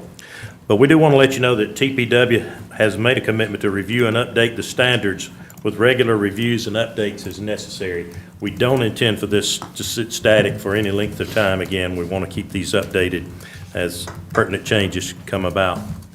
Are there any other questions? Yes. Carol? Is the language such, that the technical standards will be updated automatically as AASHTO changes their standards? Ours will be changed along with that. Is that correct? I think that, well, They're shaking their heads behind you. Yeah, so all of these actually just point to references within the AASHTO manuals. So if AASHTO changes something, ours will automatically get that. And you won't come before us. So if they change the width of this driveway, I'm not saying that's gonna happen, but it would just happen because we've okayed the technical standards to follow AASHTO. Yes. We AASHTO, actually okay. incorporated probably about 10 different documents. Okay. That would do that for us. If I may, so yes, when it comes to roadway design, like a vertical and horizontal alignment, we're leaving it completely up to AASHTO. So if AASHTO gets updated, ours will get updated. So that's kind of national standards. The driveway width is really specific to us and it's to the industry. So that's something we feel the need for, and it's more consistent and helps us out when there is certain zoning that's not, they will need this accommodation, and therefore this will allow us to do it within our technical standard. Melissa? Yeah, so I have, I guess, some concern about this idea of a minimum driveway width of 24 feet in commercial, neighborhood zones. I know we've had issues with the idea of, I think it was a deal when the Wendy's got rebuilt, and there was this big wide driveway, and, people are just whipping into that Wendy's. Now that, for instance, been in traffic calm, it's a lot better. But there were some close calls with pedestrians. So I feel like in some of these pedestrian-heavy corridors, we should, require the smaller width, especially, if they're corridors where if there's an emergency, the buildings are right near the curb anyways, so they're accessible to emergency vehicles. Has that been part of any discussion at all? It has to some extent. Really, what controls speeds in and out of driveways, though, are not the widths in general. It does happen. But in general, it's the tapers or the driveway radii, the actual entrance curves into it. So the apron, I guess, is what they call it. Okay. Yes. Yeah. So we are kind of honing in on the apron width with the taper. while the basic driveway width for an actual Okay. turn radius of the vehicle. So you're is mindful wider. of that Yes, apron of and the course. pedestrian safety and Yes. conflicts there. Okay, thank you. Sure. Jesse, another? Thanks, Mayor. Yeah, and sorry, this is the second time I thought I was bringing up something directly relevant to the agenda item that turns out isn't quite. So thanks for the reminder that it's an ordinance and not a technical standard, but if we wanted to look at the driveway separation ordinance, is that something that you, Mayor, would have to assign to Planning Commission or a committee, or is that something that staff could do on their own? I know or- staff is aware of that, just given your engagement with the development community. I mean, is that something you're prepared to bring to us? I'd certainly be glad to put it on an agenda and come aside. Yeah. We'll be more than happy to engage with planning department, and then come back to you with a plan. We'll talk to planning. and We'll talk get some back more. to you. Awesome. Thanks, y'all. Allison? Thank you. Thank you for this information. Earlier in the presentation, you talked about identifying conflicts with development ordinances. Are those like what we would call barriers to development, or were you saying ours was a conflict with the ASHTA, or both? So we were really talking about current conflicts between our technical standards and what's written in our ordinances. Okay. Yeah. All right, thanks a ton, yeah. Appreciate it. All right, and we're going to stick with TPW to talk about crosswalks.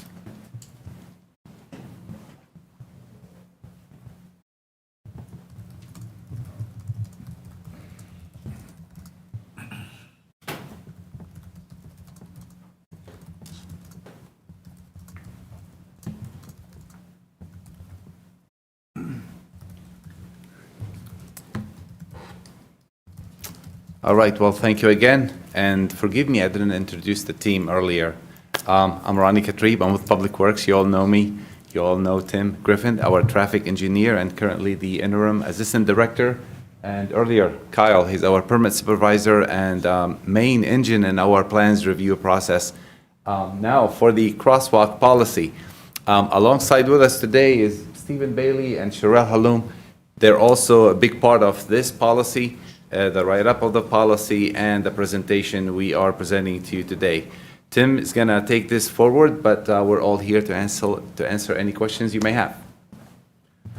Thank you. Yes, this policy will take a little bit longer than the previous one.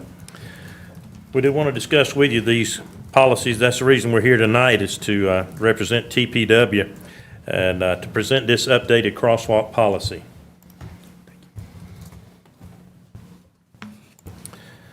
To enable TPW staff to respond to crosswalk requests in a manner that improves pedestrian accessibility and public safety, guidelines were written with the following priorities.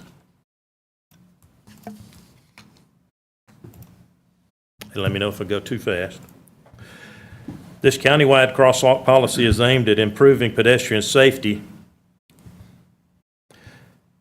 and enhancing pedestrian mobility by providing a framework for installation, enhancement, and relocation of crosswalks throughout Athens-Clarke County. It also identifies where mid-block crosswalks are warranted and details what type of infrastructure is needed to make crossings safer. Once a location is identified as needing a crosswalk, it'll be added to a list to be prioritized based on funding. This document describes the function of crosswalks, discusses the advantages of marked crosswalks, and provides a summary of best practices related to numerous pedestrian treatments, including geometric, signage and striping, and signal hardware or operational measure treatments. As you can see, 19 years ago, Mayor and Commission adopted the first set of official crosswalk standards. In 2017, we updated them with an interdepartmental memo.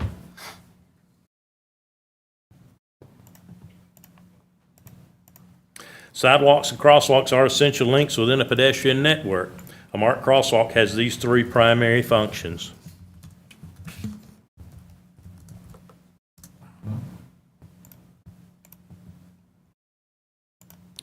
Crosswalks are primarily classified by three characteristics: whether they're marked with markings, striping on the street, or unmarked with no striping, whether they're controlled by a traffic signal, stop sign, roundabout, or traffic circle, or uncontrolled, and whether they're located at an intersection where two streets meet or mid-block between intersections. Because all signalized intersections should have marked crosswalks, this policy mainly addresses crosswalks located at uncontrolled mid-block locations. Per current standards, several criteria must be met before a crosswalk can be installed.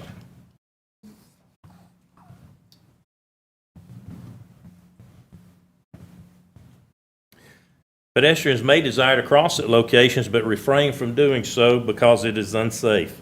Waiting for at least 10 pedestrians per hour to start crossing the street before installing infrastructure to make crossings safer risks the most vulnerable residents of Athens. Performing pedestrian count studies at locations where it's already known that pedestrians want to cross, like schools, waste precious staff resources. One pedestrian count study can take more than 10 hours. The new policy clarifies the standards and relies on guidance from FHWA to create an easy-to-follow flow chart for what treatments are needed and when. The proposed crosswalk policy calls for generally the same conditions to be satisfied in order to mark a crosswalk.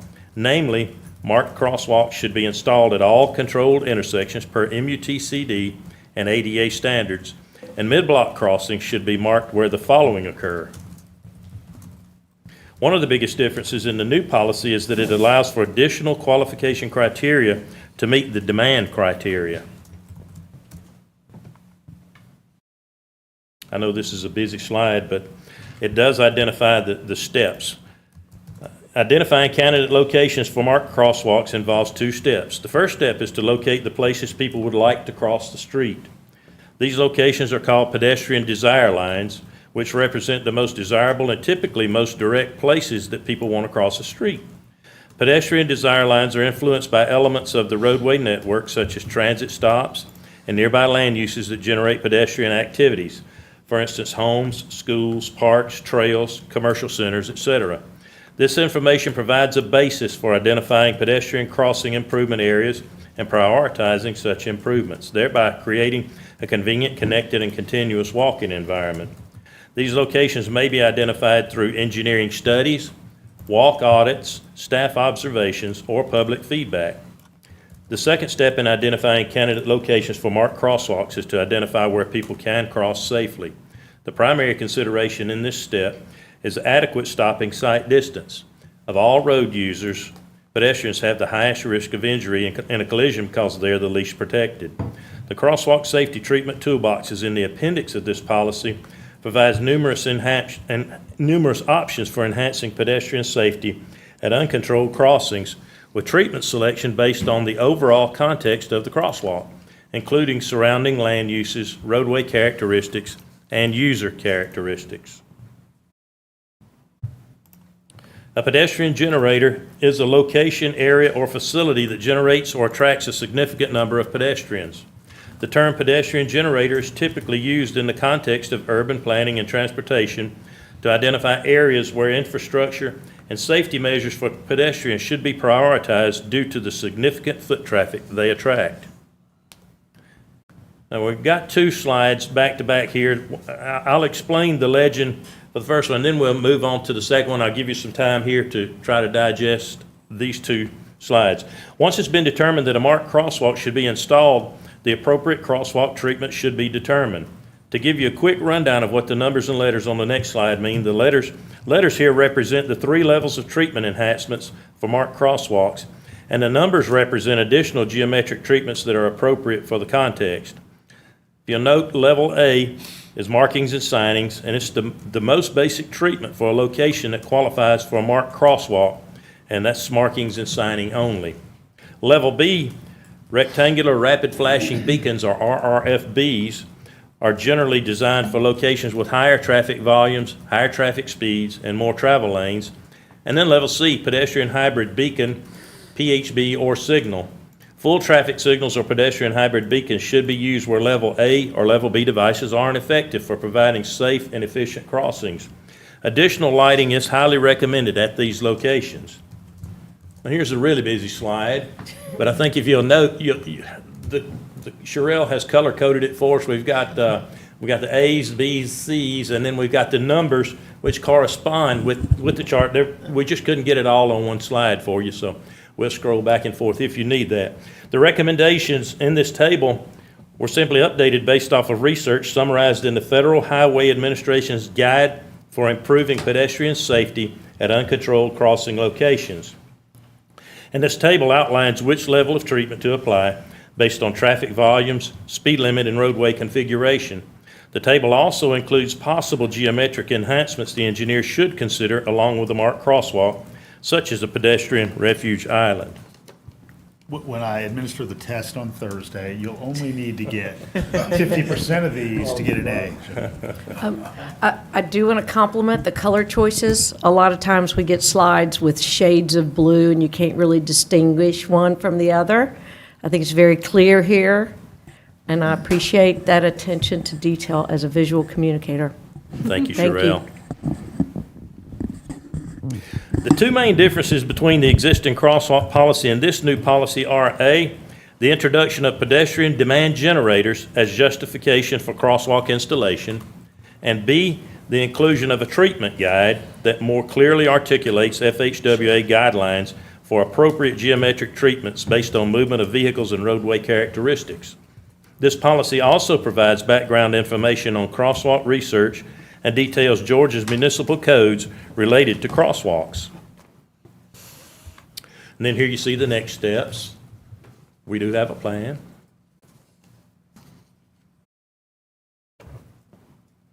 And then are there any questions? Melissa? So this went through Athens in Motion, right? It did indeed. Okay, Met with their approval. great, thank you. Jesse? Yeah, this is awesome. I really love some of the stuff that TPW's been giving us lately. The slide 6 flow chart, very good. And then the chart that Commissioner Wright was praising, but the way that it references back to that list is all really great. I guess just to kind of put it plain so I can understand, if we adopt this, do we anticipate then that a lot of crosswalks, a lot of areas that people might be requesting crosswalks that are currently just written off because of our existing standard will now become possible if we take this on? There is some truth to that, but the bigger picture is we will be able to identify, like Tim mentioned earlier, pedestrian generators. So in the design phase of a project, and without a marked sidewalk, sometimes people are not crossing at that location and they're crossing in multiple locations. So when we identify a pedestrian generator, people who may be crossing, and decide where that should go, and with this matrix here that allows us to pick the right facility for the right location based on speeds and number of traffic, then we've done right by the people. We built them something that they will use, and it would for sure supersede the 10 pedestrians per hour. Okay. So for the list that is, now we have about 4 requests that they're pending because we knew we were working on this. We haven't moved forward to recommend, hey, we want to put this crosswalk here or crosswalk there, and we knew those are more up to date with standards. We do have a backlog of at least 4 locations to be determined where and what facility we will propose for you guys to approve. We'll bring those to you. In the future, we do also anticipate increased budget requests to install more of these as we see needed. For this next year, we have enough budget to build what we believe we have right now in the queue. But for the next year, following years, we'll gauge accordingly. Excellent. And if I may, I just have 2 more if I could. So thank you for that. That's very thorough. I guess I'm having echoes of the neighborhood traffic management plan, right? And then we sort of opened the door a little bit and the flood came through, right? And so thinking that might could happen here, I think I just emailed you all a week and a half ago with probably one of those requests on your list, and I'm sure there are more. Is this going to come with a recommendation on how to field those requests as part of the agenda item? And I just asked that to say, like, is there some way we can at the same time get ahead of, Sure. building a process at the outset? The policy right now, as it's proposed, and what we're asking of you today to guide us through this is, if you're okay with the policy, or with the presentation today, and based on your feedback, next steps are going to be, we're going to share with you a draft of the policy, and then hear from you what would you like to do after that. You may want to assign it to the LRC. You may say, no, this is good, move forward, and we anticipate that you would say, it looks good, go ahead and move forward, maybe minimal comments, and we'll submit it in the, present it to you as an agenda item in the December, January cycle. So we're giving you more time, we're not pushing it forward into this cycle. But like I said, you have options, and we would love to hear from you either now, and I just realized maybe we should have shared the draft policy with you just before this presentation, but nevertheless, we will share that draft policy and get some feedback from you. Thanks, and I trust that the draft policy will probably be quite good. It was more just, are we going to have one at the outset, I guess, right? For when we all are That'd be like, the hey, hope. we just passed this, and here's a bunch of emails all at once. Sure. The last question I have is, I'm thinking of this pedestrian generator concept. I'm wondering what implications, if we pass this, this might have on what would be required when new development is occurring. So if someone is developing or redeveloping a lot to create a pedestrian generator or to scale up how much of a pedestrian generator they are, will we see a change in what's required of those folks in terms of putting in a crossing? Currently, the policy may not have enough teeth to request, Okay. but at least we will have a backbone for our ask of a developer to provide. Most developers, they walk in here and they would like to do something for the community. This policy would allow us to identify where and what they can do. And then sometimes with rezonings, they're offering things, so this might be a tool where they would take from it and offer to do 1, 2, 3 in lieu of, approval of a zoning. So we also see, and to complete your original question here, is in terms of, okay, you have a list of projects, how are you gonna build them if you don't have enough funding maybe within that year? And that's something, like I said, we'll come back to you and ask, based on how much we see, we'll ask for more funding. So this could, if it comes up with, 20 locations that we can build, we may go for a future T-SPLOS. Okay. And then there's also a part of this policy that does give the traffic engineer the ability to judge which one is more priority than the other. And then you guys can also either agree with us or not agree with us. And if you have different priority, of course, this would be presented to you for your approval. So we'll give you that chance before we go out and install a crosswalk. Thanks. So maybe just a closing thought on this topic. I don't want to have this hold up, like adopting this. I think it'd be great for us to adopt this as soon as possible. And not to totally focus on an anecdote in my district, but that new Publix up off Jefferson Highway, that's the one I emailed you all about. It built a sidewalk like it had to by code that just ends, and it ends directly across from where another sidewalk already exists. And there's a whole neighborhood on that side of the road and everything, and that sidewalk goes quite a ways down the road. And so I guess I'm wondering if after we pass this, there might be an opportunity for us to find a way to either put more teeth behind it or revisit some other ordinance we have somewhere so that scenarios like that would turn into a requirement. I can't imagine with a project of that scale that they couldn't afford to put in a crosswalk, and then that would be something paid for through private dollars instead of us having to use public dollars for it. So just food for thought on what a next step might be. Thanks. Totally agree with you, Commissioner. Carol? Yeah, I also had echoes of the neighborhood traffic management and the prioritization and including safety in there. And, when you're like, we already have a couple ideas, I'm like, in my mind, I'm like, is this the area across from the vet school over to Kroger's? Did that get in the list, or was that too late? Or does that not even apply here because of certain, criteria? So that prioritization and focus on safety and what we see with the Vision Zero in terms of where there are accidents, those, in terms of which projects get looked at first, I think we need to get ahead of that rather than do that after the fact. So I look forward to maybe perhaps we could, use the same kind of model that we're developing for the neighborhood traffic management. Of course, these are bigger roads for the most part here. But I see a lot of need for this, and what Commissioner Houle brought up about development. I travel up and down on my bike and in the car, Barnett Shoals a whole lot, and there are people on one side who, to get over to the bus on the other side and do it at a traffic light, have quite a distance to go. And likewise, people who are on the far side, to get over to some of those new wonderful entrances to the Greenway, have different dangerous crossings there. So I welcome this policy. Is this, just using my one example, that first came to my mind, the vet school thing, would that change anything where like a College Station, a vet school, and getting over where people are crossing over to, go get lunch or do whatever there and not going up to the light either way?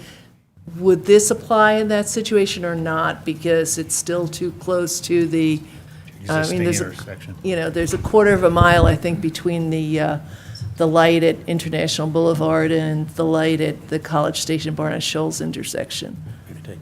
The nice thing about this, Commissioner Myers, I think from a traffic engineering standpoint, is that it's basically a plug-and-play module. Right. If it's a safe location, that's our number one consideration. If there's Right. adequate sight distance and it's a safe location, then all I have to do is look at this list and see, find the speed limit there. What is it, 35 miles an hour, I believe? Yeah, it changes all over the place. Well, I'm no, sure. Yeah, but I'm I not think sure what it there's- is at that place. It's probably 35. I think so, 35 miles an hour, and then we've got 4 lanes without a raised median. Yeah.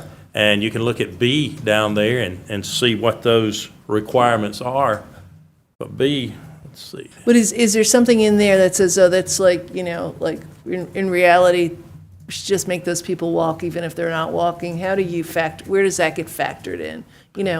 That might not be, like, there are longer expanses on Barnett Shoals where people would have to go for a light. Right. There you could say, it's not really that far. You could do it. But the reality is people are crossing over at that entrance from the vet school and going over by the tire place. And there's a lot of in and out, and it looks kind of dicey for me. Right, and that, there may be some changes coming there in the future anyway. Okay. We have been in some meetings with UGA, and we have insisted that there be crosswalks at all legs of that signal there. So it could be, there's some hope for the people who have asked me about that. Could be, Okay, could be, yes. thank you. This looks great, thank you. Color coding, great. Patrick and Allison? Thank you. This is good. Thank you, staff. Does this apply to GDOT roads as well?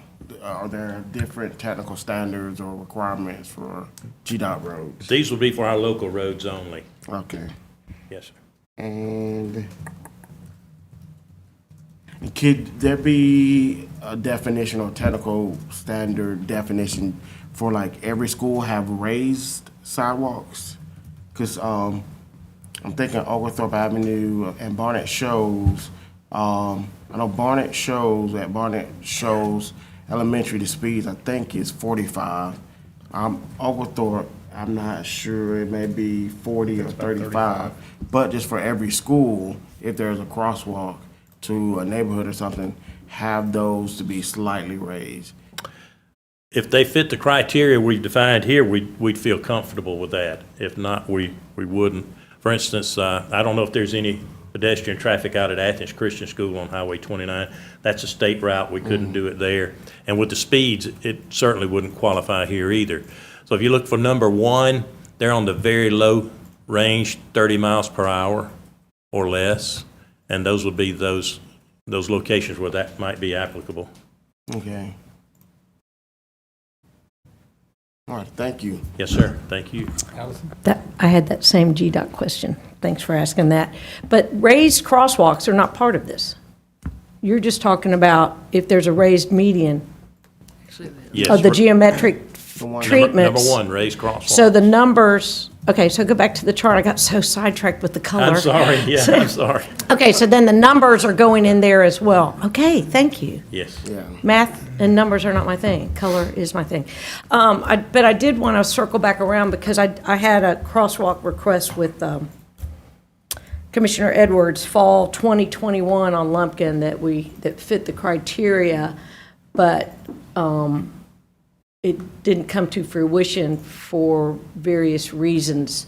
But now that we have this, is that going to allow us to be consistent with the And- solution you found for that? Yes, ma'am. Coming forward? And that crosswalk is on our list.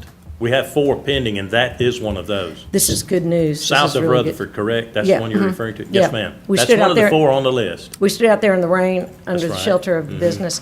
Well, that's really good, and I do understand that we want to be consistent throughout the community on what the solutions are for the same population of pedestrians.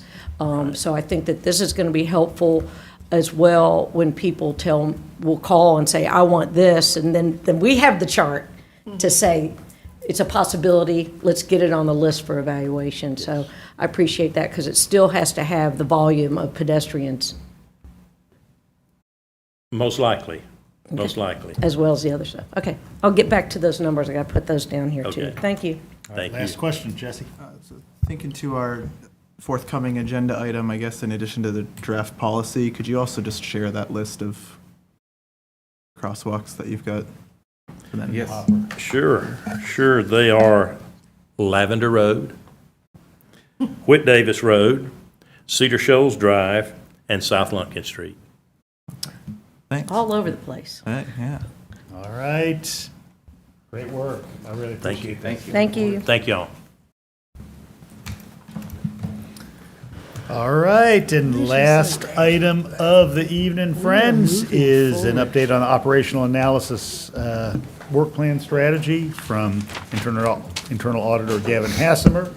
He is rooted there to the seat and going to present from there. So, Gavin, take it away as soon as. Pretty much correct. Magic. All right. Well, good evening, and thank you all for the opportunity to present the Office of Operational Analysis Update and Associated Audit Work Plan Strategy. As requested, my purpose tonight encompasses 2 major topics: the Office of Operational Analysis itself since restarting this summer, and a brief review of the FY24 audit work plan you just recently approved, as well as the direction we'd like to head toward with future work plans. Specifically, we'll cover things like staffing, budget, workload, and how we balance that workload between audits and public safety civilian oversight. We'll also talk about highlights of the FY24 work plan, the proposed schedule for it, and for future work plans, how we try to accomplish that on a fiscal year timeline and incorporate audit follow-ups as part of that going forward. To begin with, the office and program in general, I believe, have made significant progress in a short period of time. This includes general office space arrangements being made, staffing, which I'm happy to say we have achieved full staffing. Training has already begun. The budget, although the budget has been carried forward for the last 2 years with little change, it will be sufficient to finish the fiscal year in terms of our office. And when we talk about workload in a daily capacity, from an auditing standpoint, the FY24 approved audit work plan will really dictate most of our time. This is shared, though, with audit committee preparation and coordination, any kind of special projects that come our way, and then some of those daily administrative tasks, which, can be significant given we are a smaller office. We do this all in a balance with our obligation to PSCOB, again, the Public Safety Civilian Oversight Board.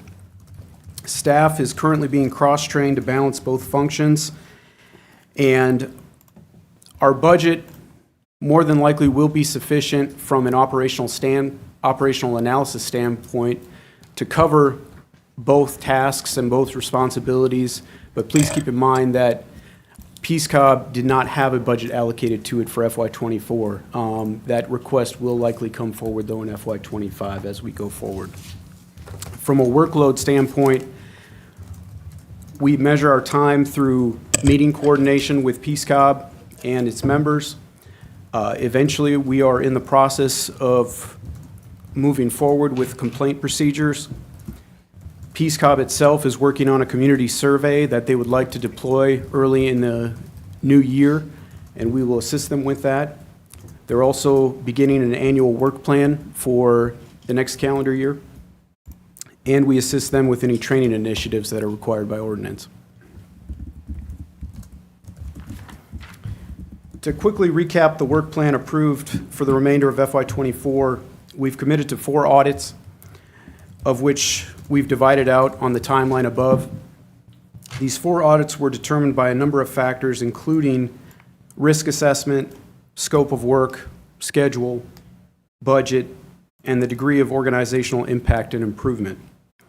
To elaborate a bit more on one such element, the risk assessment, we applied a matrix to help objectively prioritize these topics that should be undertaken.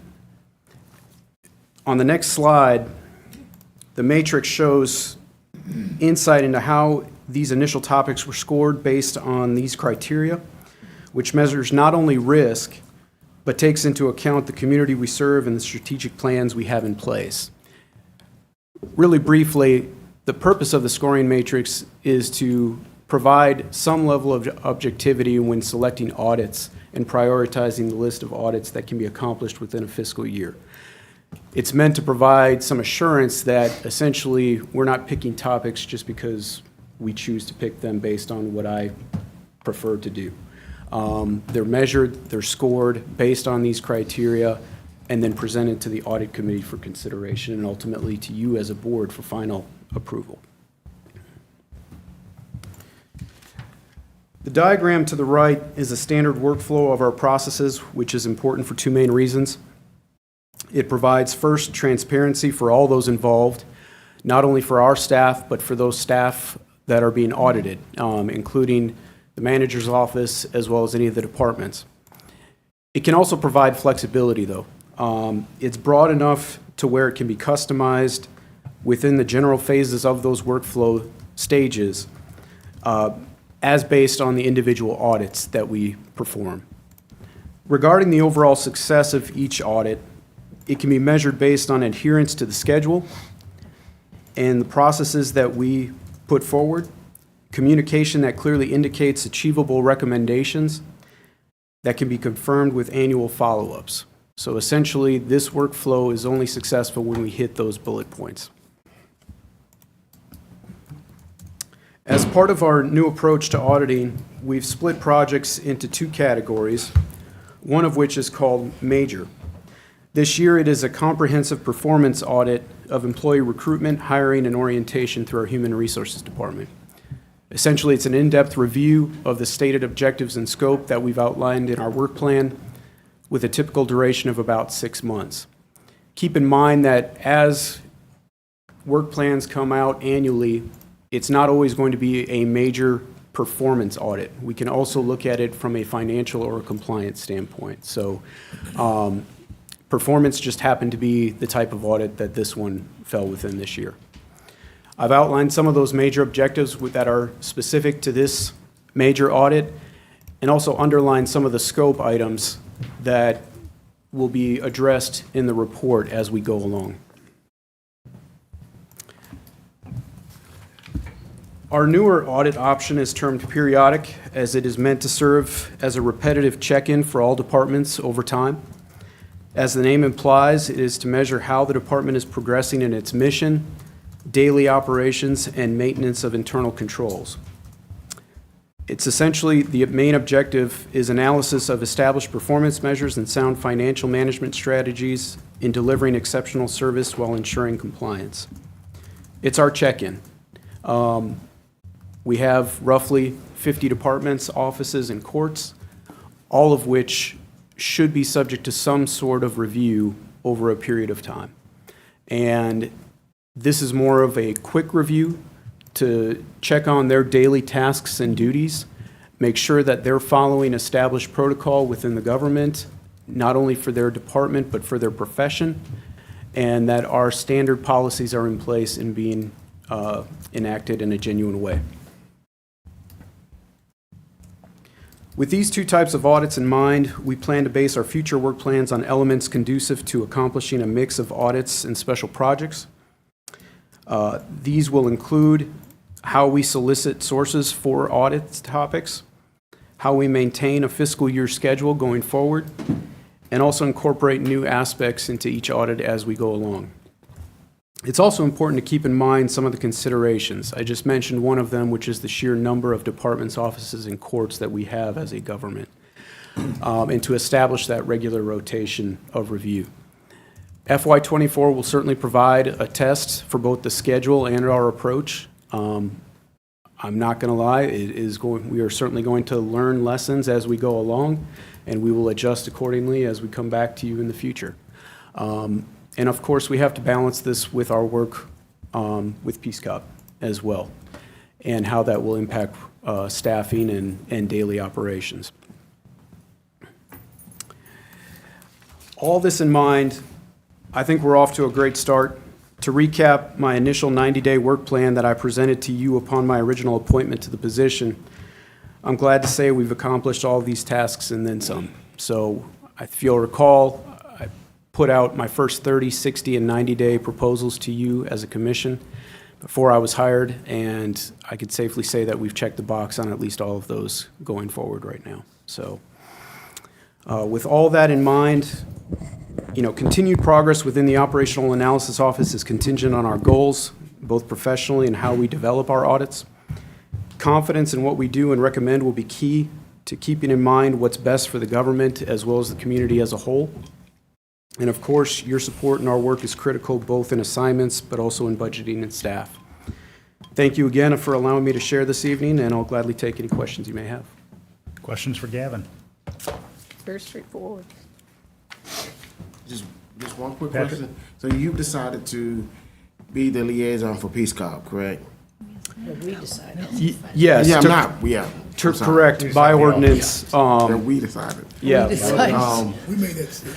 But not, okay, so maybe it's getting too late, but I thought we put that recommendation in your department, but if you wanted to hire somebody independently to do that job as a staff person, you had that potential, correct?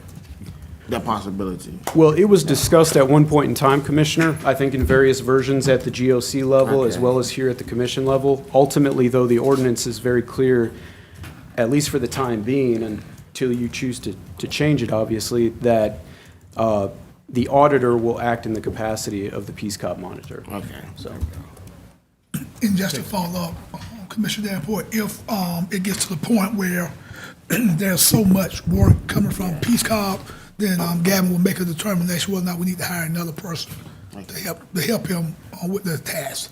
So, but again, I want to commend Gavin on this report. Myself and Commissioner Myers serves on the audit committee, so we think we have a good start, and I'm looking forward to our first audit coming out and what we're going to get from that department. So.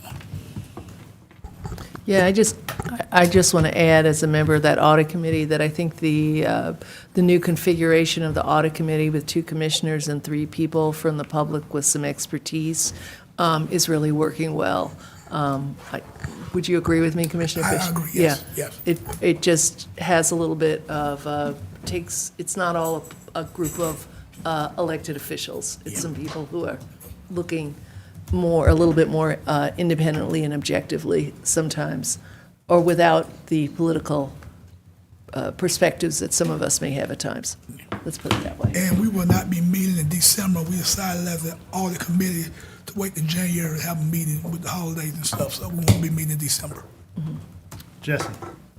Yeah, thanks. This is great. I love the green check marks on all the first 90-day plan, letting us know you followed through all the stuff you said you were going to do. Noting that you're going to have adjustments, and I'm sorry if I missed this when you were talking, I was taking lots of notes, but are we going to expect these like every 90 days, or, having this built into a work session was great, so just, will a forum for discussion around updates like this be something that we can expect we'll do with some kind of regularity? Well, what I could offer, Commissioner, certainly I'm willing to come before you all in a work session anytime you choose. This was at a request, I think, of Commissioner Myers during one of our audit committee meetings to be able to brief you all on the work of the audit committee in our office. But I can also, in the meantime, I know you all are usually pressed for a lot of your work sessions with other topics. There's that built-in update for the auditor's update after each, mayor and commission meeting monthly. I can certainly brief you on certain things if you prefer, and do that even, quarterly if you would like. But with the number of audits that we're proposing for the fiscal year, essentially 4 to finish out, I plan to have an agenda item before you all, regularly going forward, so, yeah. Excellent. Thanks. Yeah. I guess I'll just say, I do like the idea of having some kind of regular presentation like this at a work session. I think it's good, not only for us, who might have it on a very dense agenda, but for the public as well. Commissioner, would it help if we, I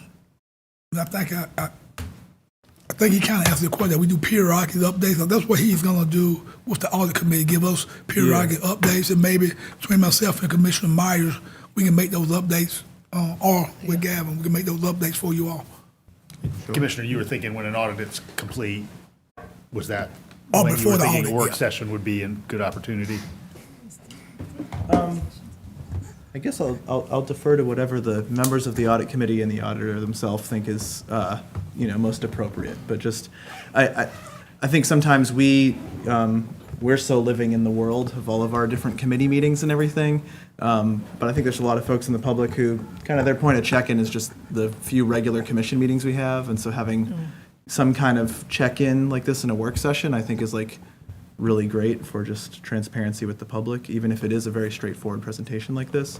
But I'm not going to insist that that's necessary if you all don't think it is. Melissa? Yeah, traditionally, we always had the audits presented at work sessions, and, if the schedule is adhered to, it sounds like we'll probably be having a presentation from Gavin at probably every other work session at least. Well, and, certainly I think, Commissioner, based on, maybe the feedback from the audit committee and you as a group, I think as the audits were being completed, certainly there would be an agenda item before you to accept, the audit findings.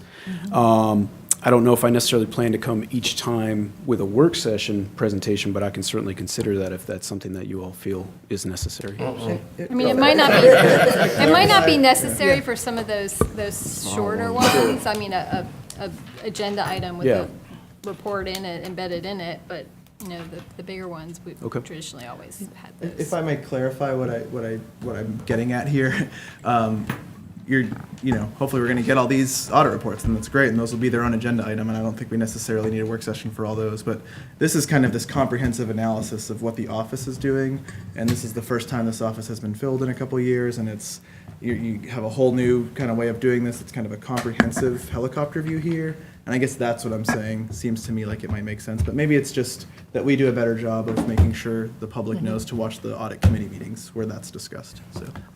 Carol? Yeah, I might make one suggestion. The reason why I suggested in the meeting that we meet for the audit committee in January was because I knew that there would be, the auditor, Gavin, would be putting together budget requests. And especially because this new dual role of the office to do the audits, but also the PSCOB and balancing that out. We were going to want it to be right on top of that and supportive. I think that it could, my opinion is that it could be helpful for the larger commission to have some report on that balance prior to going into the budget session. And also because I know PSCOB has gotten a lot of public attention as well in terms of how we're funding and budgeting, and just to make sure that we're real transparent with that and open so everyone understands our next move with any kind of budget hiring requests. All right, motion to adjourn. So All right, we've got a motion Okay. from Allison, second from Melissa. All in favor? Aye. All right, everyone, have a great evening. Appreciate it. Thank you, thank you. Well, that was like, surprise, surprise, 6 items.